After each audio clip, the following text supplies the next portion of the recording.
What's up, hybrids? Welcome back to another episode of the Phantom Hybrid Podcast. This is Hanako, and I'm here with Anthony and Mike, and we are discussing season 3, episode 4 of The Wheel of Time. In other words, the episode that turned Anthony's thoughts about the show around. Correct? Yes. Okay. Episode is a 12 out of 10. It is really good. It's just like in the books, it is a major turning point in the story of Rand al'Thor. Mm-hmm. Yeah. Yeah. I can tell because I've watched this episode 3 times. I watched it the first time when it came out, and then I watched it 2 times today. And I realized, like, the first time that I watched it, I think a lot of the symbolism and a lot of the dots that were to connect, I think it kind of went over my head because there was so much information in this episode. And then the second time I watched it today, I was like, oh, wait, I started picking up on stuff. And then the third time I watched it, I took 7 pages of notes because I wanted to make sure I didn't make a mistake about anything or that we skipped any of the important bits. Because, like I said, there is a lot of information in this episode. And I think I picked up on a couple of things that you may have kind of touched on in the last couple of episodes, Anthony. And I was like, oh, wait a minute. I'm making these connections now. So we'll see how much my paying attention is paying off. But But like one of our listeners said, it's very hard to not just tell y'all everything. It really Just is. keep saying put a pin in it. It's Just like a he told you. Stick a Just pin in keep it. putting a pin in it. Sometimes that might be too much too. I know. But before we go on with this episode, Mike, since you missed our discussion about episode 3, I just want to quickly get your thoughts on that episode and see how you felt about it. Okay. Gabriel's a little bitch. I knew his ass was fucking dark friend. That motherfucker. No, he's a Forsaken. That's worse. That's the dark Forsaken, yeah. friend. He is Forsaken. Forsaken. Yeah. I'm like him, Spider Girl, and whoever the weak ass one, the weak ass of the motherfucker. I was like, just goddamn. Like again, like I've said since the first episode, you can't trust nobody in this bitch. Nope. You can't even. Everyone I see, I'm like, yeah, they're shifty. All of them are shady. And shout out to my boy Matt for having a good episode. Fucking Red Sedai trying to keep the black woman down. I'm about sick of all y'all motherfuckers. Oh, Like, the Red Asha. Red Asha trying to keep a black woman down. Like, what the fuck is that about? I'm like, I knew that what's her name? The Queen's Red Aja. Elida.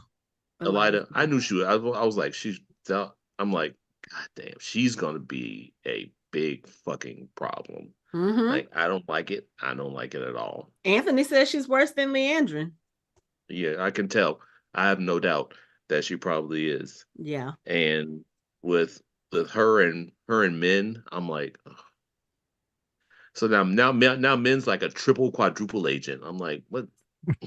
Like, what the hell? I think like, at this point, Min doesn't even know whose side she's on. She doesn't, because everybody's pulling her one way or the other, trying to get her to tell on everybody. Yeah. It's like she's gonna know everything, but not know who to tell because everybody's trying to get her to get all the information. So it's like, fuck, man. Yeah. I'm still worried about my dog Perrin, but I'm hoping he's gonna pull through. Even since he wasn't in this episode, I got to shout out my dog. Yeah. Okay. And his glorious afro. I'm not going to encourage you. You're going. I'm going to make you entertain it because he's not. That's the only time I get to say it because he's not really in this episode. So I was going to say, Anthony, you might need to take a sip of that old fashioned twice. He's mentioned it twice now. Okay. Yeah, it was great. That was a great episode. I'm sorry I missed it with you guys, but yeah, that was a good one. That's okay. So you're here now, and this seems like the episode to be talked about. So let's get into it because the episode focuses a lot on Rand and Moiraine and their trials in Rhuidian. But before we get there, let's visit with the other stuff. Um, the first part of the episode, let me see, that was Lan and Rand training again. And you just get Yes. like a little bit more of, I think, bonding, because they start out training and I guess Rand seems a little distracted to Lan, and he's like, "What are you thinking about?" Rand is like, "Nothing." He was like, "Well, it's kind of hard to think of nothing." And Lan says, "Well, yeah, that's how my father taught me when I was learning to use the bow." And this is, I think, what you've talked about a couple of times, Anthony, about the way that men and women learn How to differently is channel. kind of similar to the way that Tam taught Rand how to shoot a bow. Just basically picture this flame and focus all of your thoughts and energy into that. And that's what he was kind of explaining to Lan, and that's when Lan is like, "Oh, he was a blade master." Yeah, because that's how the Blade Masters um, mostly train to clear their mind of distractions. Is feeding it all into the flame. Mm-hmm. The same thing. Yeah. Yeah. It's a way to focus. But I just wanted to say again, so we've now had, is it back to back episodes of him training? Mm-hmm. This is something that we got, I think, in the second book. Mm-hmm. There was a lot of Lan training Rand how to use a sword and essentially become a blade master, Mm-hmm. because they all knew he needed to learn how to do it, Right. how to fight with the sword. So it was really cool to see it. And, even in the book, there were a lot of moments where Lan is sort of like a father figure to him Mm-hmm. in the absence of Tam. Mm-hmm. Um, but as the show progresses, we'll see Lan kind of move away from that role. Okay. Okay. I have a question, and I don't know if it's really spoilery or not, but I just wanted to ask, will Rand and Tam ever see each other again? As far as you know? I don't know Okay. as far as the show goes. Okay. Okay.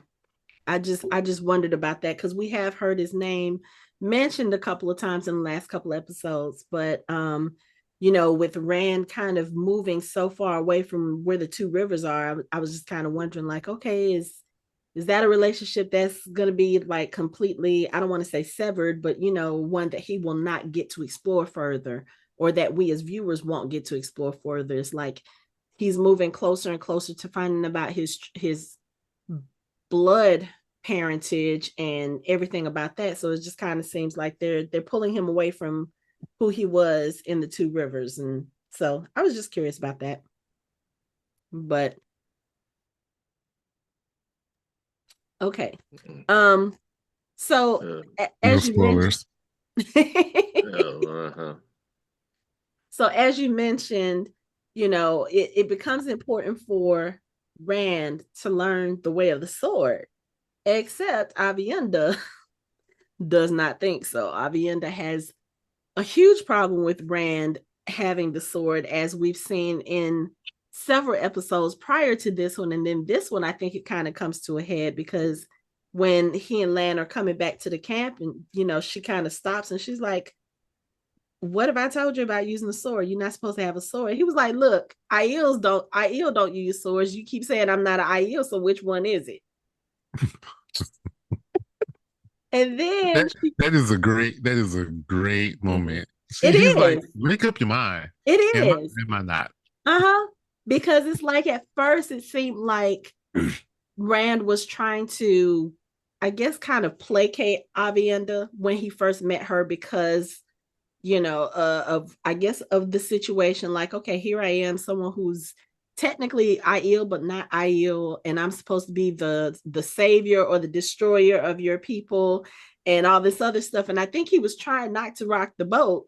But then after a while, I guess he's like, you know what? You either gonna like me or you don't. At this point, I'm just gonna do what I need to do, because I don't know what to expect. So you either gonna like me or you're not gonna like me. But I'm gonna do what I need to do to keep myself safe.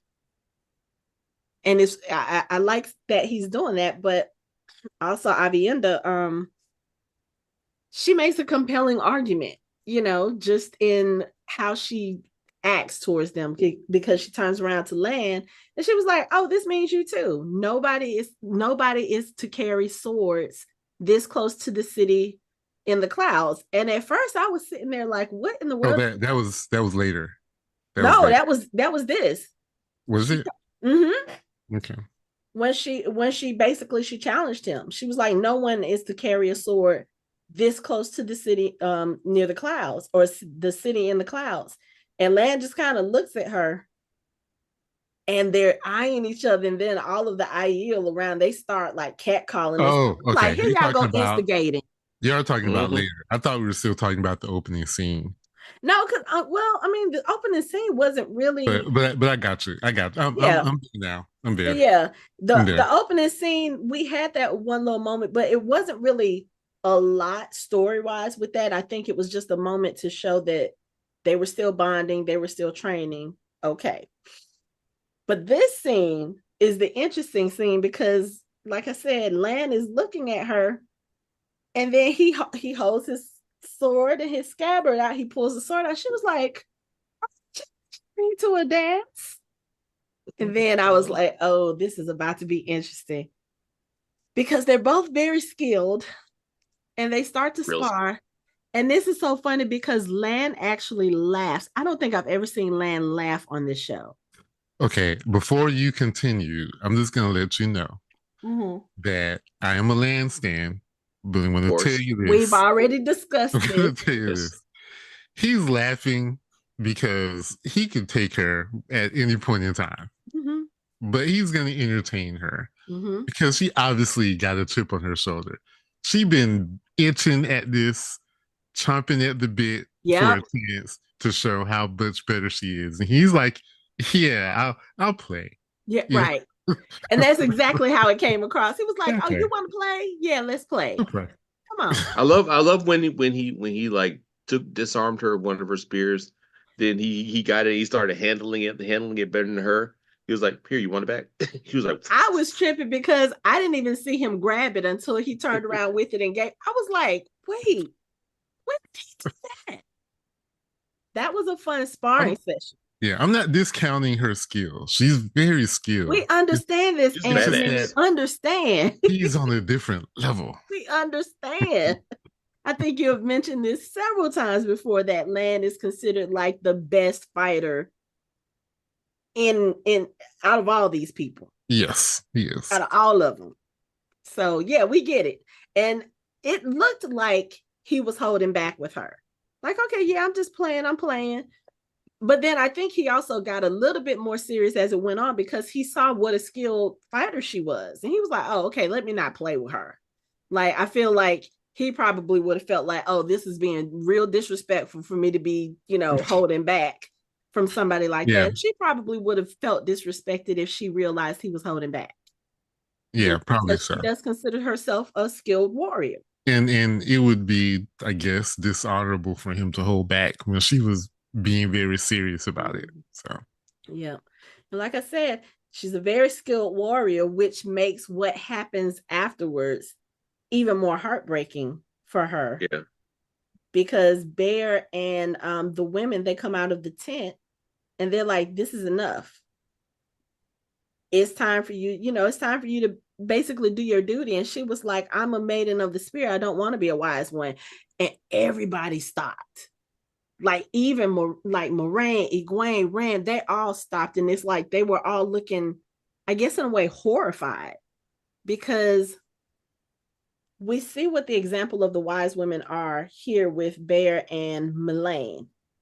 And to think of Aviendha not being able to fight and having to kind of travel with these women and kind of be, I don't want to say, I was going to use the word demure, but I don't want to say demure, but very it's very demure. obvious that they are not physical warriors.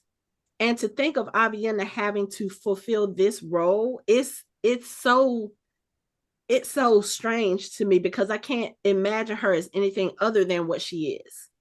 It explains why she was on the road, like away from them, Like she was probably just running away. She's like, the longer if I stay here, y'all gonna try to make me do this. So Oh fuck yeah, y'all. no, I'm out. that Barrett specifically said that. She was like, you were called to you were called, and instead you went across the spine to go look for the Karakarn. Like that kind of, I think, put some other things into perspective too, because if you remember, she was with Bane and Chiad and one other person, and that one other person got killed while they were out. So it's almost like she had kind of a role in that person's death because she was somewhere she wasn't supposed to be, Yeah. technically. And that's probably why they beat her the way that they beat her, because that was part her fault. And to think that this is something that could have been avoided if she had just sat there, but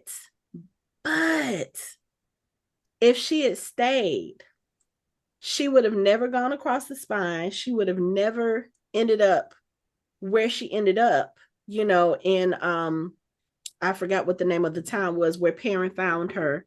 She would have never ended up in farm. She would have never seen Rand. She would have never brought him over. And things would probably be so different for them now. If you The wheel weaves as the wheel I wills. know, and I that's one that's one of the things that you just kind of think about. It's like Anthony and I in the last episode we were talking about that, because I said it's it's interesting because it's almost like we can't hold anybody accountable because the will is always, influencing what a person can or cannot do, or, there's kind of no concept of free will in this because everything is destiny, everything is the will, everything is the pattern. But this, I think, is one of those things where you can kind of see that there might be a divergence, because if she's called to be a wise one, but then she flees that calling, she ends up doing all of these other things that ends up bringing Rand to the Aiel Waste. And then, if you think about the conversation that Bear and Melaine have in the tent with Moiraine and Egwene, why do they have so many rhyming names on this show? But when they have the conversation with them, um, Moiraine once again asked them, she was like, how did you know we were coming?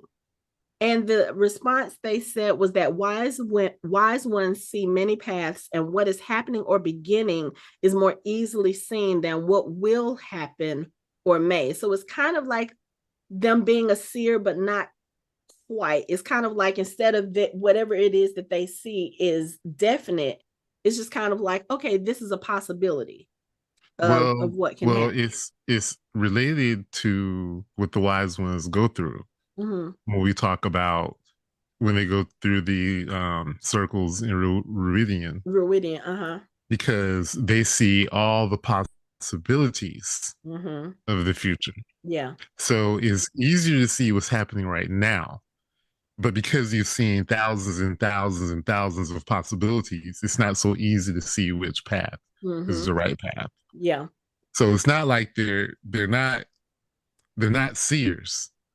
They just Mm-hmm. have an idea of what is supposed to happen, Mm-hmm. or what might happen, Yeah. or what could happen.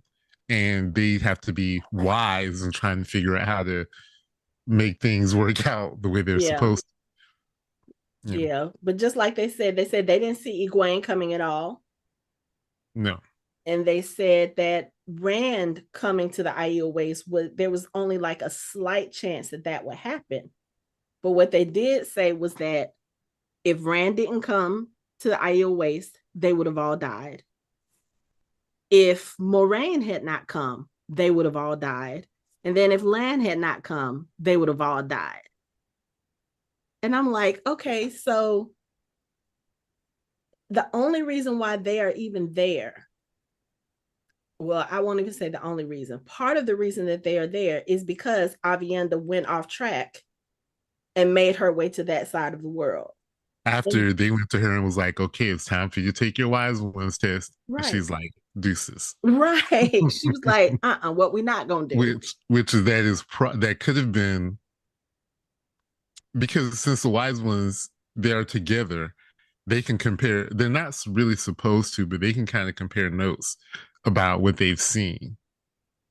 Yeah, what is his name? Ruark said the same thing to Rand. He said that we're not supposed to talk about the city except to those who have been to the city. So they're not, Right. whatever they experience in Rhuidian, they're not supposed to discuss that with anyone who has not also been to Rhuidian. Right. Yeah. And what they've seen is not always for it, what you've seen for you is fine, but do not speak of what the dead say to you. Mm-hmm. So, you can take that either way. But if the wise ones can compare notes, they can be like, well, in some of the futures I saw, Aviendha had a hand in bringing the Khan here. Mm-hmm. And if the Khan comes, then it's possible Moiraine comes. And if Moiraine comes, she's going to bring land. Mm-hmm. So you can extrapolate from that. If Rand does not come there, they're all going to die, period. Mm-hmm. Yeah. But they also said Whichever if way you slice it. yeah, but they were very specific with the people who they did mention. If Rand didn't Yeah. come, y'all would have died. If Moraine didn't come, y'all would have died. If Land didn't come, y'all would have died. So think about it. If Moraine and Land had not made up, if she had not restored that bond and Land just wasn't with them, they probably would have all died. Mm-hmm. So There it's are way too many people here that can see the future. But they're That not can seeing the future. they're just seeing the They've possibilities. seen the possibilities when they okay. became wise ones. Okay, Mhm. there are way too many people that can see possibilities and predict shit. That It's like had that have seen possibilities. Yeah. Because I don't that want us to happening. confuse actual seers with people who just seen alternate futures. Yeah, no, that's why I It's was two saying they're different things. similar, but it's Yeah. not the same thing It's two because different seers, I things. think, are more exact Well, in what seers they see see. something is going to happen. Mm-hmm. The wise ones see possibilities. Yeah, That's a huge difference. yeah, I don't blame Aviendha. I wouldn't want that shit either. I'm like that shit is just like aggravating. Whether when I could just be a maiden of the spear and just stab people and be like, right. yeah, but I gotta see all this shit and decipher it. Like fuck that shit. Like Well, Mm-hmm. I just want to stick to. it's like Bear said. Bear was like, I was a maiden of the spear, and I was like you when I broke my spears. Yeah, same thing. Yeah. Well, That was really she said cool. I Yeah. refused the call at first because she Hmm. was like, I Yeah. thought I was, I was like you. I thought I was a woman. I was strong and I was, I wasn't meant for this, which is so strange because I was like, yeah, okay. I think I can see it, but I can't imagine Avienda not picking up a spear again. It's just so strange to think that. At least Bear actually can commiserate with her and know what she's going, know why she did what she did. It's like she tolerated it, but she was like, I've been through it, but you gotta do what you gotta do. I'm sorry. Yeah. So Yeah, and remember, the Aiel are held together by their sense of duty. Yeah. And yeah. if she's told that that is her duty, then she's going to do it whether she wants to or not. Yeah. Yeah. Similar to bringing Rand to the Aiel Waste as the possible Karakar because she didn't want to do that either. Mm-hmm. But that's what is required of her, from her people. So she was like, okay, I'm doing it. That doesn't mean I have to like it, but I'm Yeah, doing it. but she wasn't tasked with doing it. She just went and did it on her own. Yeah. Yeah. I get it. But the other interesting thing that is said in the tent to Moiraine when all of this is, being brought to her, they're like, yeah, okay, if Rand didn't come, y'all would have died. If you didn't come, y'all would have died. If Land didn't come, y'all would have died. And then Melaine starts to say, if you do not go to Rhuidia, and then Bear is like, shh, like you ain't supposed to tell that part. And Moraine Look, is looking Oh, like, it's like we've said too much already. right, Babe. So Bale's basically their Anthony. He's like, I can't tell you. First of all, I am not as manipulative as the wise ones because trust me, they are a manipulative group of women. And trust me, they knew exactly what they were doing. I was just about to ask, does it seem like they did that on purpose? Like Melaine let that little part slip on purpose? The wise ones are not that careless with information. They Or are not. Bane. It's like Bane let her say just enough. Then she's like, that's it, right there. Right. Like Right. speak. Go ahead. But then what does Bear tell her? She says, it is possible for women to see some ways the future may be woven in Rhuidian. So I guess that was her way of telling Moiraine, okay, so if you do go, which we're not saying you're going because we've already said too much, but if you happen to go, then you may see what the future holds. You may see the different possibilities that the future holds. But that's only if you go, which we're not saying you should go because we shouldn't have told you that.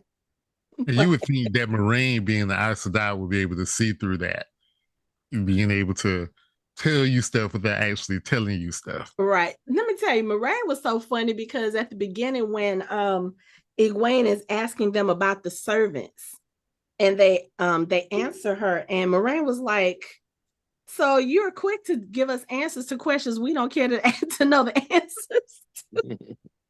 It's like, oh, is that not the pot calling the kettle black? Right. Mm-hmm. Right. I was like, how dare you, Moiraine?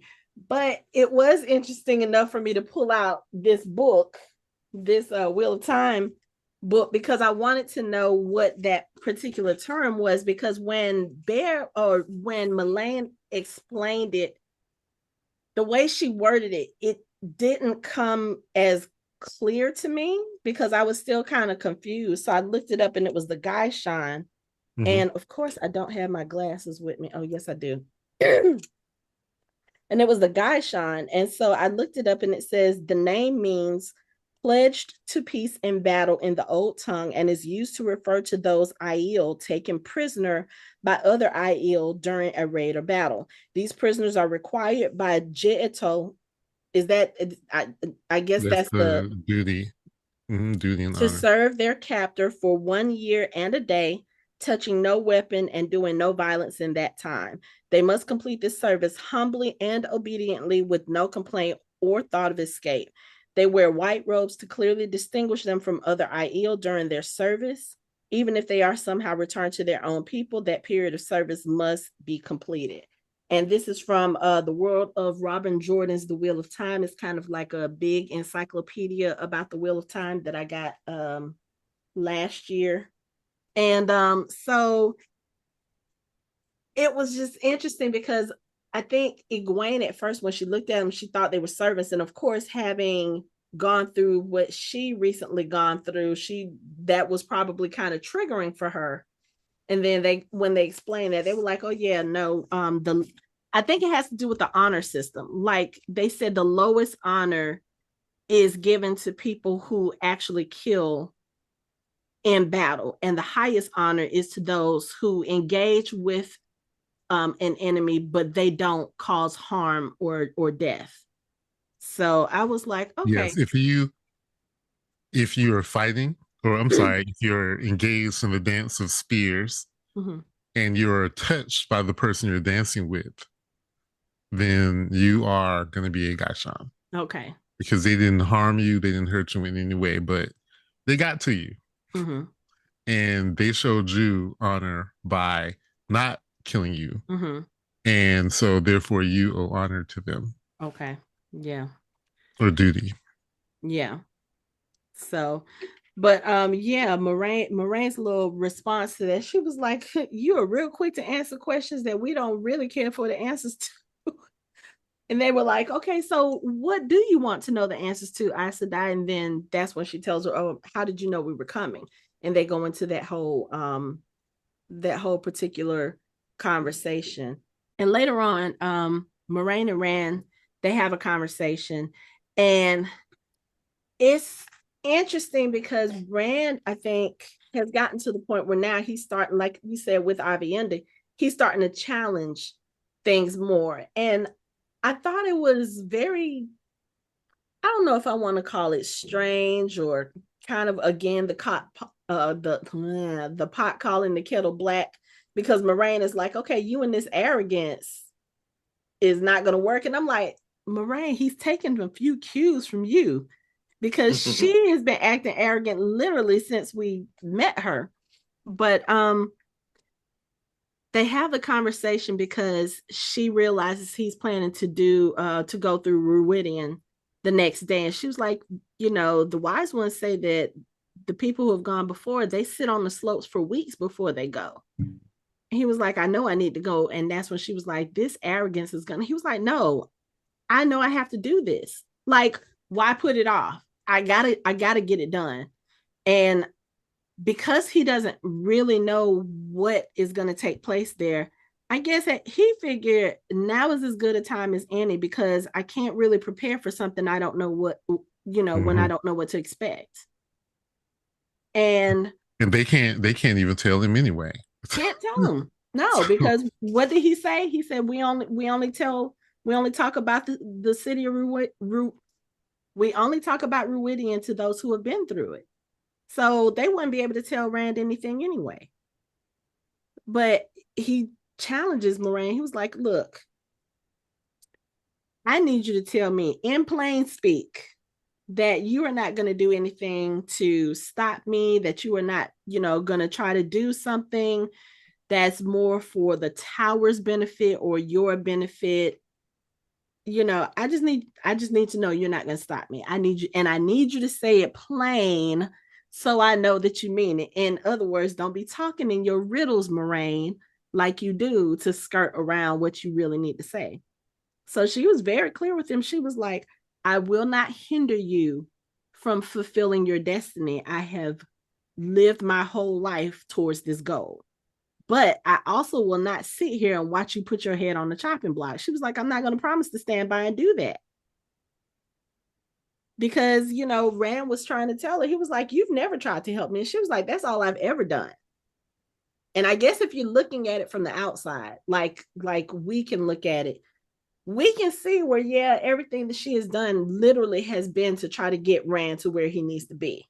It may not have looked like it because there were some things that she had to do that was kind of not on the up and up. But I think, looking at her history, looking at what she gave up to spend 20 years looking for him. Yeah, I think Moiraine is probably one of his best allies at this point because she's going to make sure that he fulfills his destiny. That's all she's ever wanted to do. And she's not lying. All she's done is protect him. And True. even trying to get him to go to Tyr to get the sword is for his protection as well. So yeah. Now, some of the things that she's done to protect him may have been a little bit shady, but that was always because it was involving other people. Like, I don't think she really wanted to hurt Egwene and Perrin and Mat or whatever. I don't think she wanted to hurt them on purpose. But just like she told Lan right before they got to farm, she was like, I will let 1,000 people die in order for him to become the dragon. That's what it means to support him. Do you understand? This is the level of commitment I have. and that's why Lanfear said, well, I like that part of you. Right. Because, unfortunately, I guess it does have its appeal if you're on that side where you're like, okay, yes, he needs to become the dragon reborn for whatever your purposes are. Or Lanfear's, I guess. But but anyway, I guess we can go to Rhuidian now because that's a lot. When I say this episode felt so long,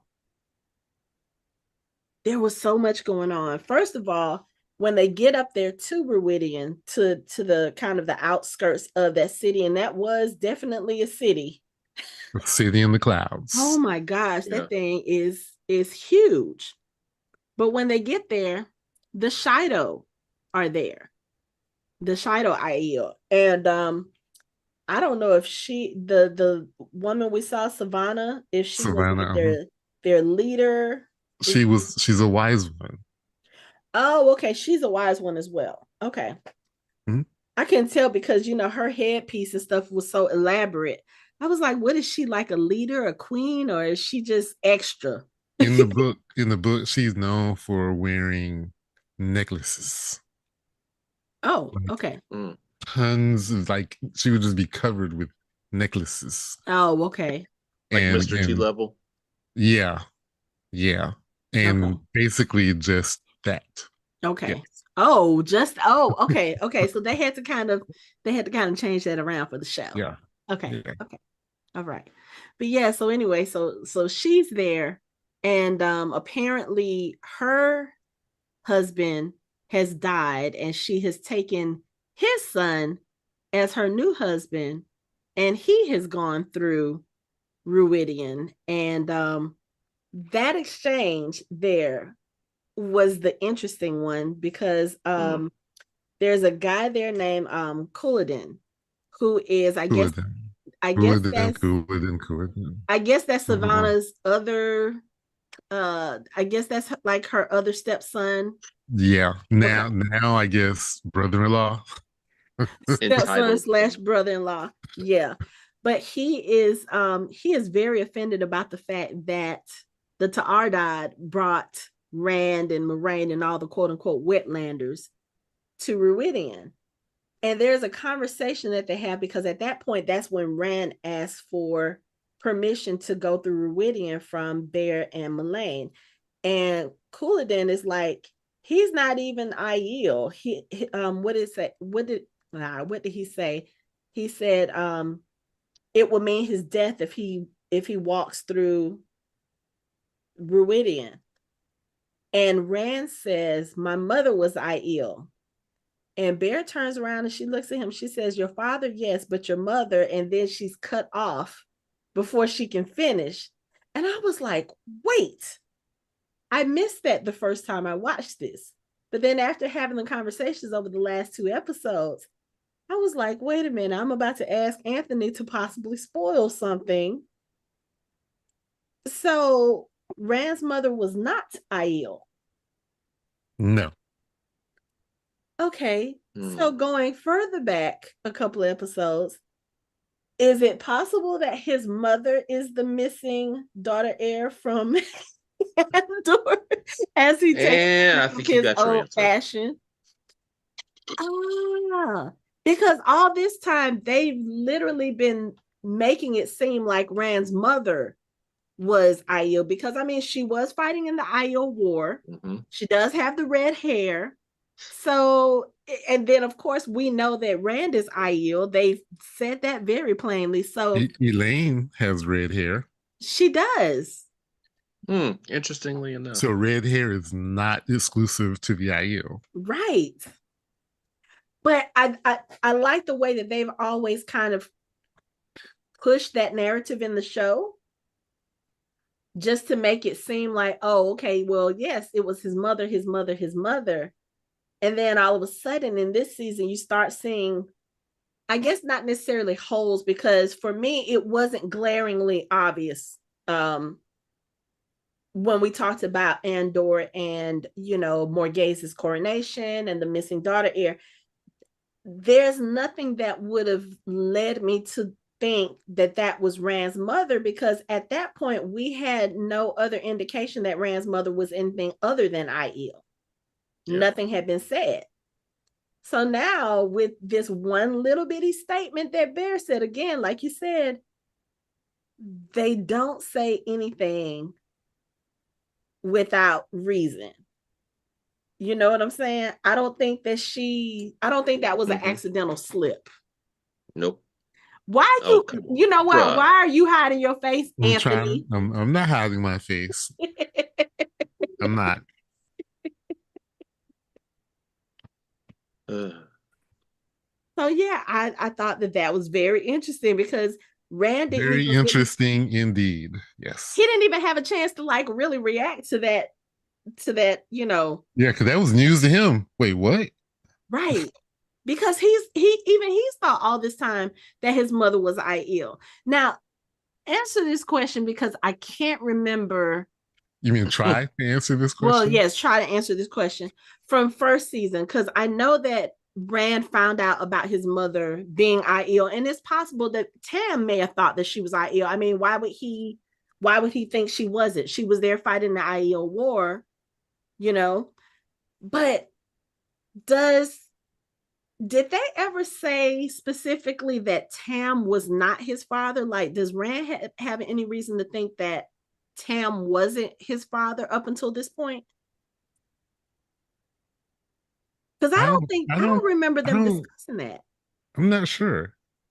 That would require a rewatch of season one, and I'm not doing that. Well, But I don't remember ever explicitly being said. yeah. Okay. And That's a I good couldn't question. remember I can't either. remember.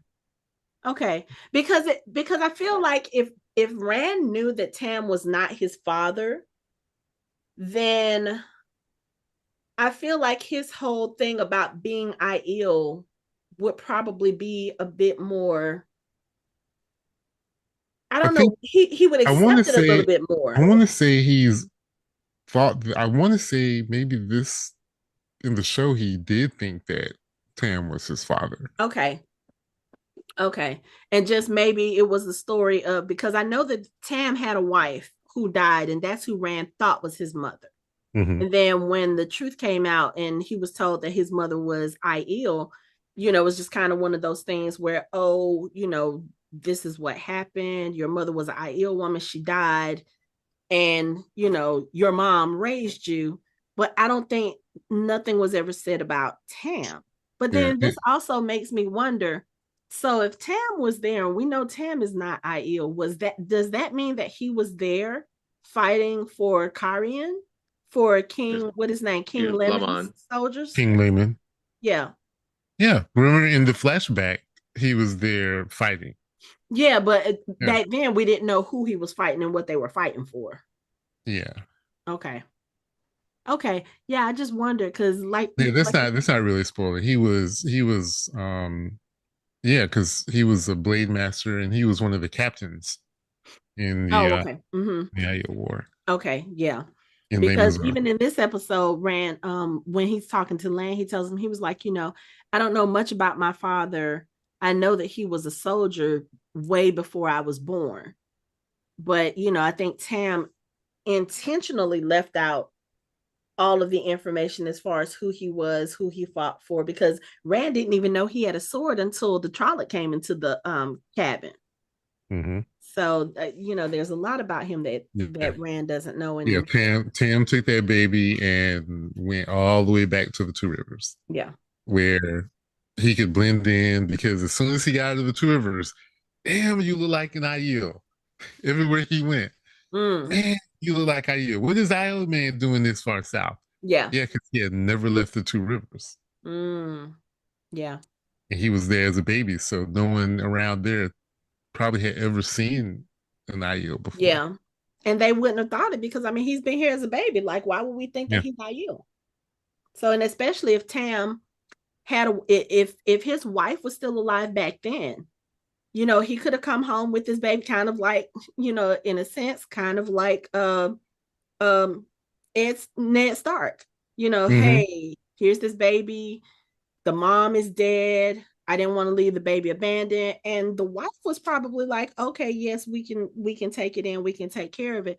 And nobody would have thought anything else, but that could also be a reason why Tam and Rand stayed in the mountains instead of staying there in the village with everybody else, just to Mm-hmm. kind of keep down on the questions. Like, yeah, we come down and we, congregate with everybody. So at least that way people can say, oh, yeah, I've known him since he was a baby, if the question ever came around. Like, oh, who is this guy? He doesn't belong here. They're like, no, he's been here. We've known him since he was a baby. And technically speaking, he was a newborn. So they literally have known him since birth. So it will be a good way to keep him safe from everyone else, or safe from anyone that would have been looking for him. But it does open a lot more questions now. And of course, Rand is probably, well, up until he went through Rhuidean, he probably would have had questions, because once Bear said that, was like, yeah, your father was Aiel, but your mother, he was like, wait, hold up, what? Tam was Aiel, and then you get through Rhuidean, you're like, oh wait, you know. But yeah, so anyway, so after they make this little Oh, he declaration. he got he got. What did he say? He said he asked their leave, and Clinton is like he presents himself like a woman, and Bear's like, first of all, Mhm. He's like, like, do you want to be a wise Do woman? Let's you see if want to we be can a find you wise? some I skirts could and I train can you. try to train you. But one thing I will say about that conversation, and not just that conversation, but also kind of like the conversations that Aviendha has been having with Rand and stuff about, oh, this is what we do, this is what we don't do, and this is how you're supposed to do this. Do y'all like, I wouldn't expect everyone who comes here to know our way of life, to know how we react in certain situations, especially if you've never heard of American culture. You know what I'm saying? And I just find it so irritating that these people automatically assume that these people from way across the world are supposed to know their customs, are supposed to know what they do. Like, how is Rand supposed to know that they don't carry swords in the Aiel ways? Like, you already know he's not been raised here. He doesn't know anything about the Aiel culture. He has said so. So why would you expect him to know and understand that y'all don't carry swords? Yeah, yeah. How would anyone from the West know? Because y'all kill anyone that come there that's from the West. That's not the Tuathalan. You Right, kill them. Right. right, So how are anyone supposed? How is anyone supposed to know your culture other than the fact that y'all kill people who come right, in and y'all came down for no seemingly no apparent reason and started a war and then left for no apparent reason. right, right. You know, That just irritated me so much because they're like, oh, look at him. He's presenting himself as like a woman. How is he supposed to know? He's only ever seen that done once. And that was when yeah. Aviendha asked for permission to go to Rhuidian. How is he supposed to know? Like, y'all keep telling him, okay, you're the Karakar, you're supposed to go through the trials of Rhuidian. No one is even telling him what that is. They won't even explain to him what Rhuidian is up until Yeah, that well, point when they go and he gets to see it in all its glory. all I know is I like Bear's sass. She is I love funny. her. I love Mm-hmm. her. First of all, bruh, you want to dress? Mm-hmm. And she was like, and if you don't, keep your mouth shut while the wise ones are talking. I was like, oh, Oh, and this then is she's funny. sending Oh, packing. Oh, then she's sending packing. Okay, all y'all men need to no, leave. no, no, no, no. Before she did that, when he got ready, when Rand asked for leave to go to Rhuidian and Bear and Moiraine agreed, Couladin tried to lunge at Rand and tried to attack him. And Rourke was Rhuarc like, had the "Shut." dagger and was getting ready to go after him, but Bear channeled and stopped him. Yeah, I wanted to ask. I thought it looked like Rourke channeled. I was like, hold up. I thought that too, but no, it was coming from Bear. Mhm. But I Okay. was just like, wait a minute.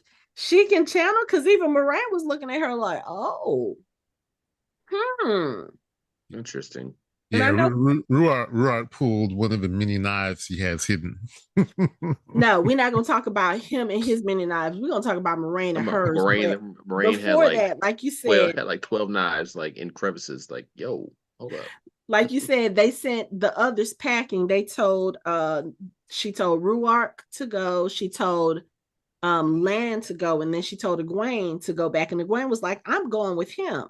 And she said, no, if you ask for leave, we will tell you no. It is time for you to learn what you are, and it's time for him to learn what he is. Your paths do not align.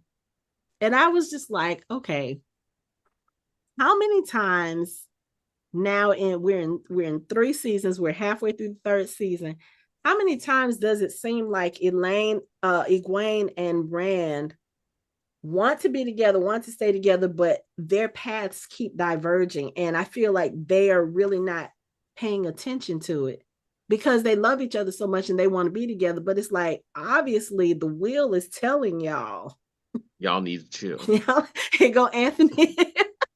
Turn Yeah. the camera off again. You don't have to do that every time you want to, make your face look funny, Anthony. We get it. We get it. You're not going to tell us anything. We can just let us see your pretty face to know that we are kind of sort of on the right path. Yeah. It doesn't have to be spoilery all the time. Well, it is another turning of the wheel, so who knows what can happen. Yeah. But I mean, she It's very like, clearly tells her your paths do not align. So And no, you and can't go. yet, of course, they're going to ignore this and still try to be together. But I'm like, the wheel is trying like how much clearer can they be? It's like the wheel's just gonna come one day and just like it's gonna be a wheel that rolls in between them and stops and be like, no. Like how what else do y'all need to hear? Like, I Like mean, y'all ain't damn. supposed to be together. Like shit. I know. But then after they send everyone else away, Moiraine asks to go to Rhuidian. And Bear looked at her again and is like, you should not have been told. And she was like, does it matter if I had been told? Like, I'm asking you, can I go now? And they're like, well, you've already been told. We got to give you permission. Yes, you can go. Yeah. But didn't they also say, yeah, you ask even when we don't say anything? Mm-hmm. All the Yeah. future they've seen, you always ask anyway. Yeah. So You always ask. So yeah, so they step to the slopes where they're getting ready to go in, and they're told that they cannot take any weapons into Rhuidian. So Rand, he puts down his spear or his sword. Moiraine starts taking knives out of everywhere. And it reminded me of, I don't know if you guys have seen the Mortal Instruments City of Bones, but there is a scene in that movie where Jace and Clary are about to go into an apartment, and she tells him, she was like, no, you got to leave all your weapons at the door. And he literally does the same thing. He's pulling swords out from everywhere. He's pulling out knives and this, that, and the other. That's what that scene reminded me of, because Moiraine was pulling knives out of everywhere. And like everybody's just looking at her like, because I wouldn't have thought that she had all that stuff on her. just because she a blue don't mean she can't fight. Oh, believe me, I understand, but it was just so funny because I'm expecting, okay, yeah, you might have one knife, you might have two knives. She probably pulled out like 8. Didn't Inez do something similar in Shadow and Bone? Yes. Yes, Yeah. yes, she Yeah. did. She did. But we would expect that from her. I mean, the Wraith, you kind of expect The it from thing. her because that's what she does. She's a fighter. Moiraine, Right. it was so strange because you're so used to seeing her, especially in the last couple of episodes, because she has not looked like an Aes Sedai. She has not looked her usual regal, dressed up self. So the fact that she had all this stuff hiding, and she took off her belt, which I guess was a weapon too, I was like, well, damn, Moiraine. But I mean, nice to see that she's so prepared, especially considering they have been on the run from Forsaken for the last few, however long.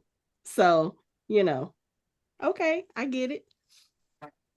But then they make their approach to Rhuidian, and this is where things get very, very interesting. Now, I will ask this before we go into what happens once they get inside the walls.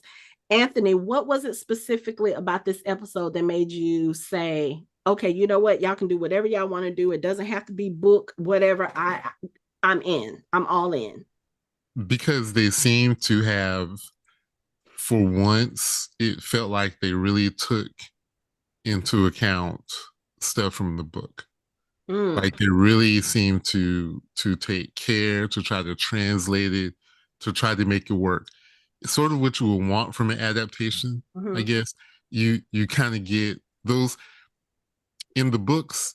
It's 2 chapters for Rand going to Rhuidian, his visions or journey, and there's no way you can adapt that in in a coherent way that wouldn't take a whole season. Okay. So I think because of it seemed like someone finally took care in the material. Okay. And translated it very well. Okay. So if they keep doing it this way, the show is going to be it's really going to be on the uptake. It's going to be really, really popular. Okay. I think right now it's #1 in most countries on Amazon Prime. I saw that. Yeah. Yeah. And I've seen a lot of very positive reviews or comments online about this season just in general. Yeah. Because even though we're recording episode 4 now, the show is actually up to episode 7 at this point. And just, trying to avoid spoilers from the other episodes and stuff like that, I was like, okay, people seem to really be enjoying this season. And Yeah, but seeing the journey that he goes through, we're going to talk about it, but seeing that is and I was going to ding them on Rhuidean because that's not how it's described in the book. mhm. I mean, it's really almost not like a city. It's really more like a repository. Oh, Um, okay. and it's shaped like a wheel with seven spokes, Mhm. and they're very small paths to get to the center, which is where Rand and where they needed to go. Okay. And what they saw as they were walking down the path are Sa'angreal and Tarangreal everywhere, Okay. like piles and piles of them. Mhm. Is basically what the city was made of. Oh, okay. Okay. But Yeah. yeah, it's very different in this one because we only see the one Sangreal that Moiraine ends up finding, and that's the Mm-hmm. one that's continuously referenced throughout both of their visions Mm-hmm. that they're having. The Sarkinen. Yeah, the Sarkinen. But okay, let's talk about this trip into Rhuidian and the reveals that we learn in the midst of all of that, because there's a lot. There is a lot. First Yeah. things first, when they first come to the city and they look up, Moiraine says something about this doesn't look like Aiel work. There are two big statues, like very, very, very, very, very tall statues. Probably, I don't know how many feet high up they are, but they are at the entrance way of what looks to be some kind of city. Like you said, Anthony, it does look circular when you look at it from the outside, but you can't really tell anything because it's covered in this fog. And so you Mm-hmm. don't know how high up it goes or anything like that. You can just see kind of a few structures in the middle of it that kind of stick out, but you really don't have an idea of the height or the depth of this place because of the fog. And Mm-hmm. that's, one of the things that Moiraine talks about when she comes in, because she was like, okay, so the statues don't look like Aiel work. And then also this fog that we see, she said, I keep thinking I see threads of the one power in it, but then they disappear. So then they approach this huge, huge tree in the middle called the Tree of Life, Aviendha. And Moiraine talks about how, we knew the Aiel had it. We just didn't know where. And she says it's about 3,000 years old. And she says we had a sapling of it where I grew up. The Aiel gave it to Karian hundreds of years ago, as a repayment for some type of debt even older. And then Rand is like, I didn't see a tree like this in Karian. And then Moiraine says, no, you wouldn't, because when my uncle Layman became king, he cut it down to make his throne because he wanted a throne that could not be copied. This motherfucker. And even before that, okay, a little bit of arrogance, okay, fine. But then she says that is why the Aiel came across the spine, because him breaking down or him cutting down the tree means that he broke the oath to protect the tree and the pledge of peace that it symbolized. She said this is basically what started the Aiel War. They were supposed to keep that tree. They were supposed to, I guess, be peaceful. And because he took it down for selfish purposes, they went after him. They chased him all the way to Dragonmount, and that's where they killed him. And of course, we know that's where Rand was born. And he was like, oh, so is this why I'm the one that fulfills the prophecy of the Dragon Reborn? Like, what? You mean we've been connected this whole time? We were connected even before birth? The wheel weaves as the As the wheel wheel wheels. wheels. I wonder who gave Layman the idea to tear that tree down and build a throne. Mm. Was he all of a sudden he just all of a sudden decided to do that? Just crazy. Yeah. But just to be unique, like uh no. But then that kind of gives you an understanding of why Moraine's sister talked about him with such disdain. Mhm. Because not only were they just a great house, their uncle was the king. They Mhm. were Right. royalty. Moiraine was royalty. And for what? A unique looking throne? Where is that throne now? That's the question. Where is that Yeah. throne now? Mm. Obviously that they didn't pay attention to any characters in Game of Thrones when you talking about sitting in a unique throne and what could happen to you. Listen, I'm just saying, when she said that, the way that Rand looked at her, he was like, so this is why my mother was in Dragonmouth, because of Yep. your uncle doing some stupid shit. Mhm. And you got to imagine that at that point, there is probably a little bit of bitterness with him, because he could have been thinking, okay, if your uncle hadn't have done this dumb shit, my mother wouldn't have had to go to war. She could have been with her people. I would have been born with my people. I mean, you I mean, probably you could think that, but again, the Will Wees I as the know, Wills. I know. And That like boy I was said, going to be born. He was going to be born on that mountain one way or another. yeah. Yep. But I'm saying, if we're not thinking about destiny and some type of mythical whatever kind of manipulating life events, there is probably a part of him that's thinking, okay, you know what? I could have grown up with my family. Not to discount anything that he went through with Tam, and the family that he had there, and the friends, but still there's a small part of him that's probably like, shit.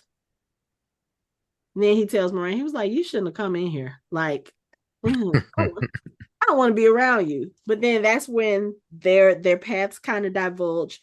Um, what Bane tells them before they go in, they tell Moraine, they said, Moraine, you will step through and see some rings, and you will step through them and see your future again and again in variation.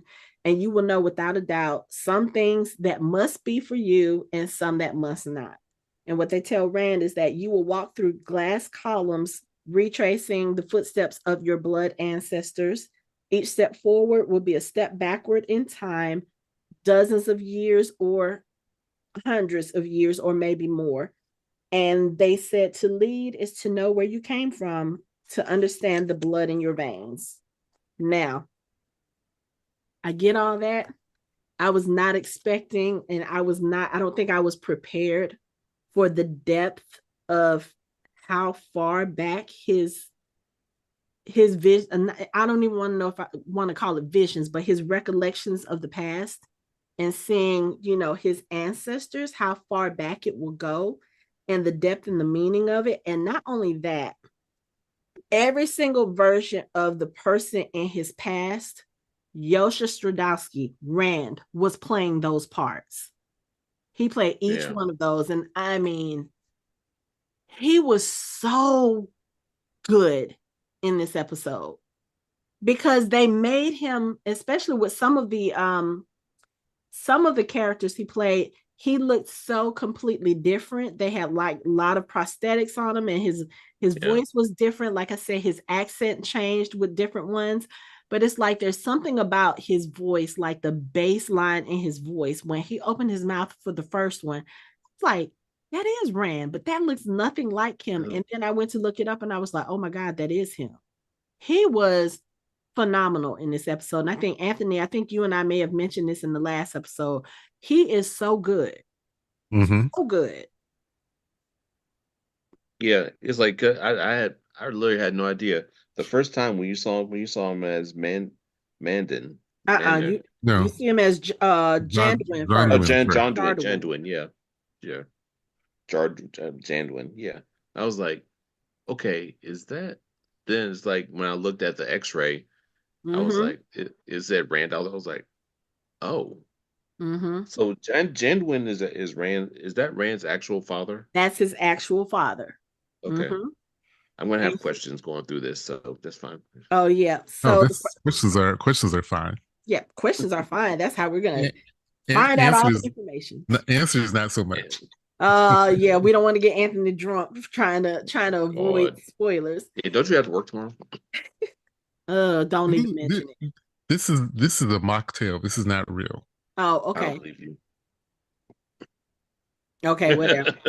Anyway, so the first footstep that Rand takes through the glass columns, we see images of the battle on Dragonmount, and he is a warrior called, I think that's Janduin. I don't have my Yeah, glasses on. Janduin. Janduin. Okay, Yep. Janduin, which is an Aiel warrior. He's kind of, he's looking at himself like, how did I get here? And then one of the other soldiers says, Janduin, what's wrong with you? Fight. So they start fighting some of the soldiers, and then we learn that those are King Layman's soldiers. And Janduin's like, okay, they shouldn't be this far up the mountain. And someone else calls for him and says, hey, we found her. And when he comes around, he sees that it's Rand's mother, who I don't think we ever learned her name. We just know she's Rand's mother.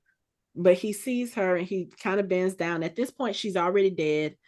And he's, just talking to her. He was like, hey, everything is going to be okay. He was like, we found the Oathbreaker. We found the king. And I was the one that put my spear through him. And Hold on. I have one nitpick. mm-hmm. One nitpick. Okay. He doesn't have his veil on. The Aiel do not kill unless their veil is up. They Well, don't he dance. wasn't killing at that point. Oh, you're talking about when they're doing the fighting. Okay. He never pulled it up. And Okay. that is a no-no. Okay. But I just wanted to say that Okay. I did notice that and I had a problem with it because we knew who he was. He could have put the veil up and started fighting, but I guess they forgot or they Or just they wanted to could have show the been, makeup, I you was going know. to say, or they could have been doing that from Rand's point of view. Rand does not necessarily, like, he may know that they put their veil up, but this being him stepping into someone else's shoes The and ego him, giving them too much credit again. I'm But just okay. trying to. I just wanted to point that out for the book readers who listen to the show. I did notice that and I do have a problem with it, but we can move on. So he Yeah. finds his wife and Mm-hmm. no baby, and And he's no baby. visibly upset Right. about that. Right. Mm-hmm. And then that's when he yells, Rand, and then we see him kind of revert back to Rand, and Rand is yelling, and then he stops and he looks, and his hands are full of blood. He was like, my mother and my father. And again, I think this is the first realization that Rand had that his father was anyone other than Tam Althor. But of course, he can't sit there and take that in because you still have to go through this trial. You have to go through these columns. Oh, and the other thing we forgot to mention, Savannah had mentioned that her new husband had already gone through Rhuidian. She was like, he went into Rhuidian and he is there still. Rand actually sees him when he steps into Rhuidian. So her husband hadn't gotten very far, depending on how long it had been since since he had gone through. He hadn't gotten very far. But the second one that Rand comes through as, it's another Aiel warrior, someone named Mandian. And this was before Rhuidian was covered in fog. As a matter of fact, Rhuidian gets covered in fog while he's standing on the outskirts of it, talking to his wife. And they mentioned the name Latris Sedai, said Latris Sedai has called you and the other leaders. And she's basically making, I don't know if I want to call it a demand, but she's saying, you and the leaders who come, you have to come and you have to follow every instruction I give. And basically when they get inside there, she is there. She's an older lady, older Aes Sedai, and she's pulling something out of the middle of the tree, Aviendha, and it's a white sphere. And I'm, even before we knew what it was, I was guessing, okay, that must be the Sangreal that has been mentioned before, the one that only women can use. So Latricidie is speaking to the people who have shown up. It was Mandian and a few other people and The Chiefs. Yeah, the Chiefs. chiefs. Chiefs. And one of the things that she said to them, she said the last people who are truly Aiel are all dead. Mm-hmm. I was like, what does that mean? Because they're Aiel as well, right? Mm-hmm. But I think that gets explained a little bit later on Mm-hmm. in Rand's visions. But that was kind of confusing to me at first. And so she asked them a question. She said, you are Aiel. Do you know why you don't carry swords? And Mandian says, because it is forbidden. She was like, yeah, but do you know why it is forbidden? She said, there's much you know, but there's much you don't know. And she's basically telling them that whoever goes through, I guess at that time it was a trial. Well, But she didn't, whoever is going to lead, whoever's be it going to lead. chiefs or wise ones, must come to Rhuidian. Mm-hmm. Yeah, and this is I'm assuming this is the first trial of Rhuidean, Mm-hmm. what they're showing us right here, and because one of the other guys says I'll lead, and she was like, no, you have to go through and walk, retrace the footsteps of your ancestors to see why we call you oath breakers.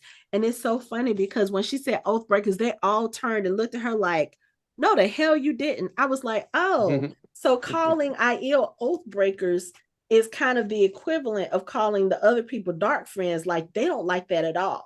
And she was No. like, yeah, well, you need to understand why we call you oath breakers. And so Mandian is the one, he was like, I'll go through because I'm not afraid of my past. I know that we're not oath breakers. Yeah, but before that, she was like, because one of you that comes out will be the chief of chiefs. He's like, well, I'll do it. She was like, no, no, no, no, no.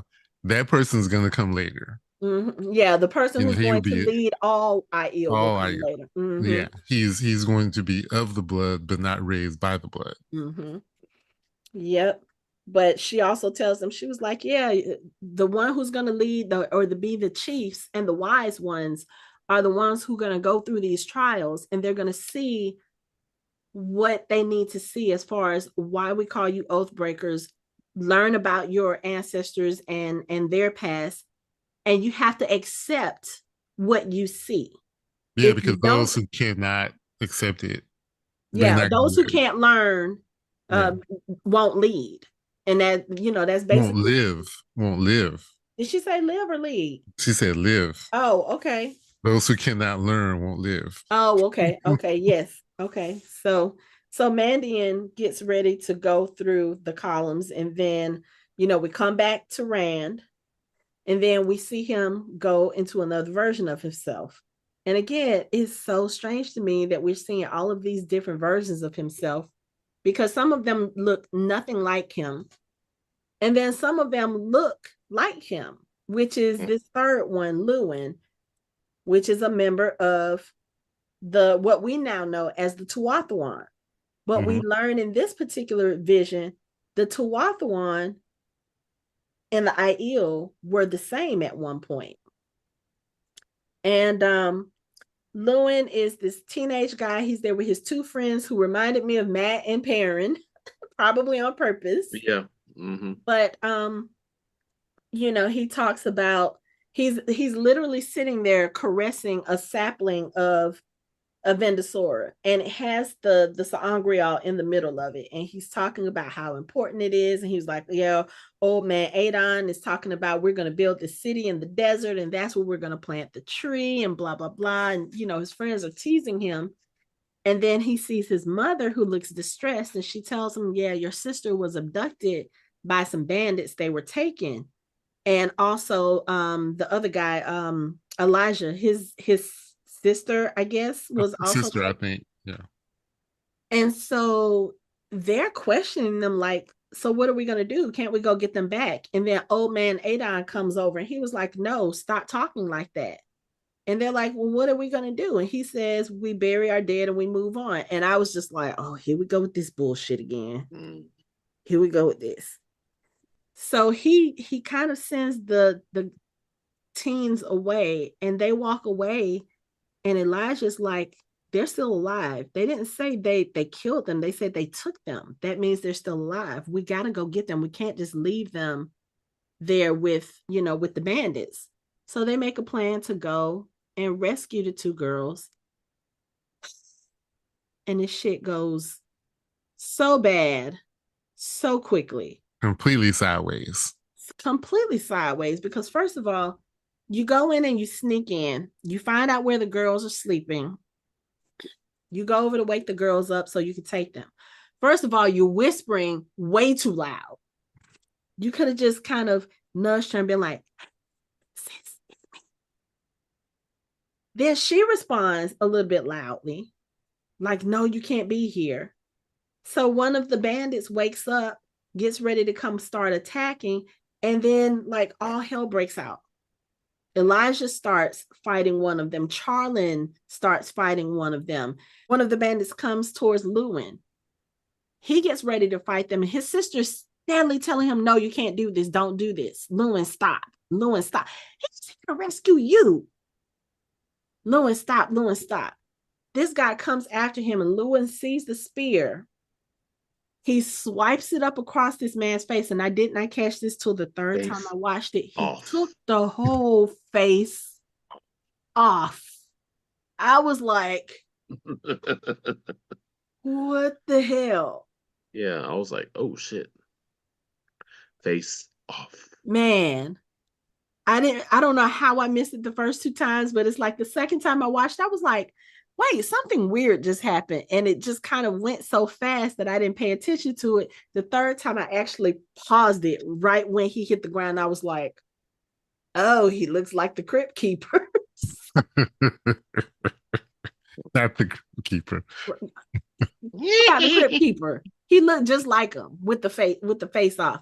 And then, the face is down there on the ground, just kind of loose skin or whatever. But in the midst of all this, they realize that Charlin has been stabbed and he dies right there.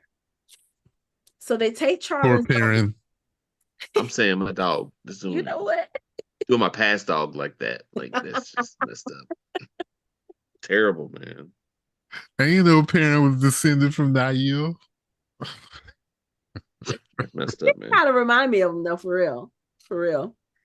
But I mean, because the wheel is like, obviously there's a symmetry in the wheel where there's like some people that for whoever is here, there's their ancestors, like, I mean, this is because I think, didn't they say like either in the first or second episode that like the wheel turn, there's something about the wheel turning, and like especially with the Dragon Reborn, like it replays it, like the way the dragon, whoever dragon is, replays itself like over and over again. That's kind of why Ishmael wanted to. He wants to destroy the wheel. To destroy it because he's tired of doing the same thing over and over and over again.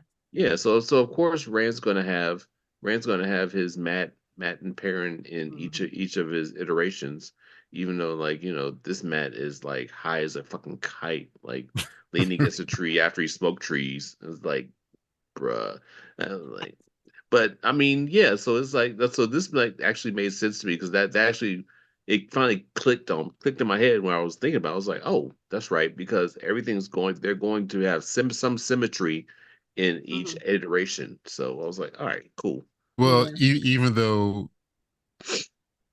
you're kind of right, but like these aren't versions of Rand.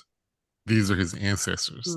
Yeah. So it's more like, maybe more like the symmetry that you talked about. Just the symmetry that one of his ancestors, like him, had friends like the friends that he had. Okay. So not necessarily their ancestors, or not necessarily their reincarnations, but just that it's similar. Yeah. Because the wheel likes that symmetry. Yeah. Right. Yeah. Okay. I'm tracking. Yeah.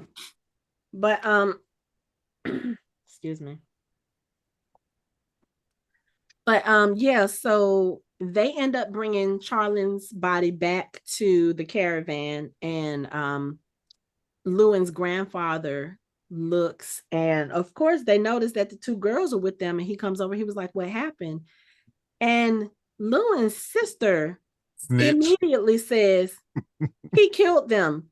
The men who hurt us, he killed them. And Snitch. it was so like, I understand. Anthony and I talked about this in the last episode. I understand the way of the leaf. I understand what their little mindset is, whatever. But when you see these two girls that you had written off, literally written off for dead, brought back safely. Yeah, they got a few bangs, a few bruises, and no telling what kind of behavior they were subjected to, but they are back and they are whole. And the only thing you can think of is that Lewin killed in self-defense to the point where you banish him, you tell him he's no longer Aiel, you kick him out, and then your mother looks at you and says, turn away from me, stranger. My son used to look like that, and I don't want to see his face on a murderer. Like, That was heartbreaking. it was heartbreaking, but it also pissed me off. Like, Aggravating. you were sitting there hugging your daughter because somebody went to go get him. And granted, yes, it didn't go the way things should have gone, because Lewin, even when they were talking about going to get the girls, he said, we'll just go and get them and come back. No violence. He didn't go there with the intent of killing someone. But at the same time, it's like this person was going to kill him. I think natural instinct is to defend yourself. I don't know too many people who are just going to sit there. Like, I think it's harder to sit there and not do anything, which I can understand that takes a feat of strength that some people don't have, and I can them But for it, but it ain't me. but if you follow the way of the leaf, you I can't even defend yourself. know. So, but I miss it.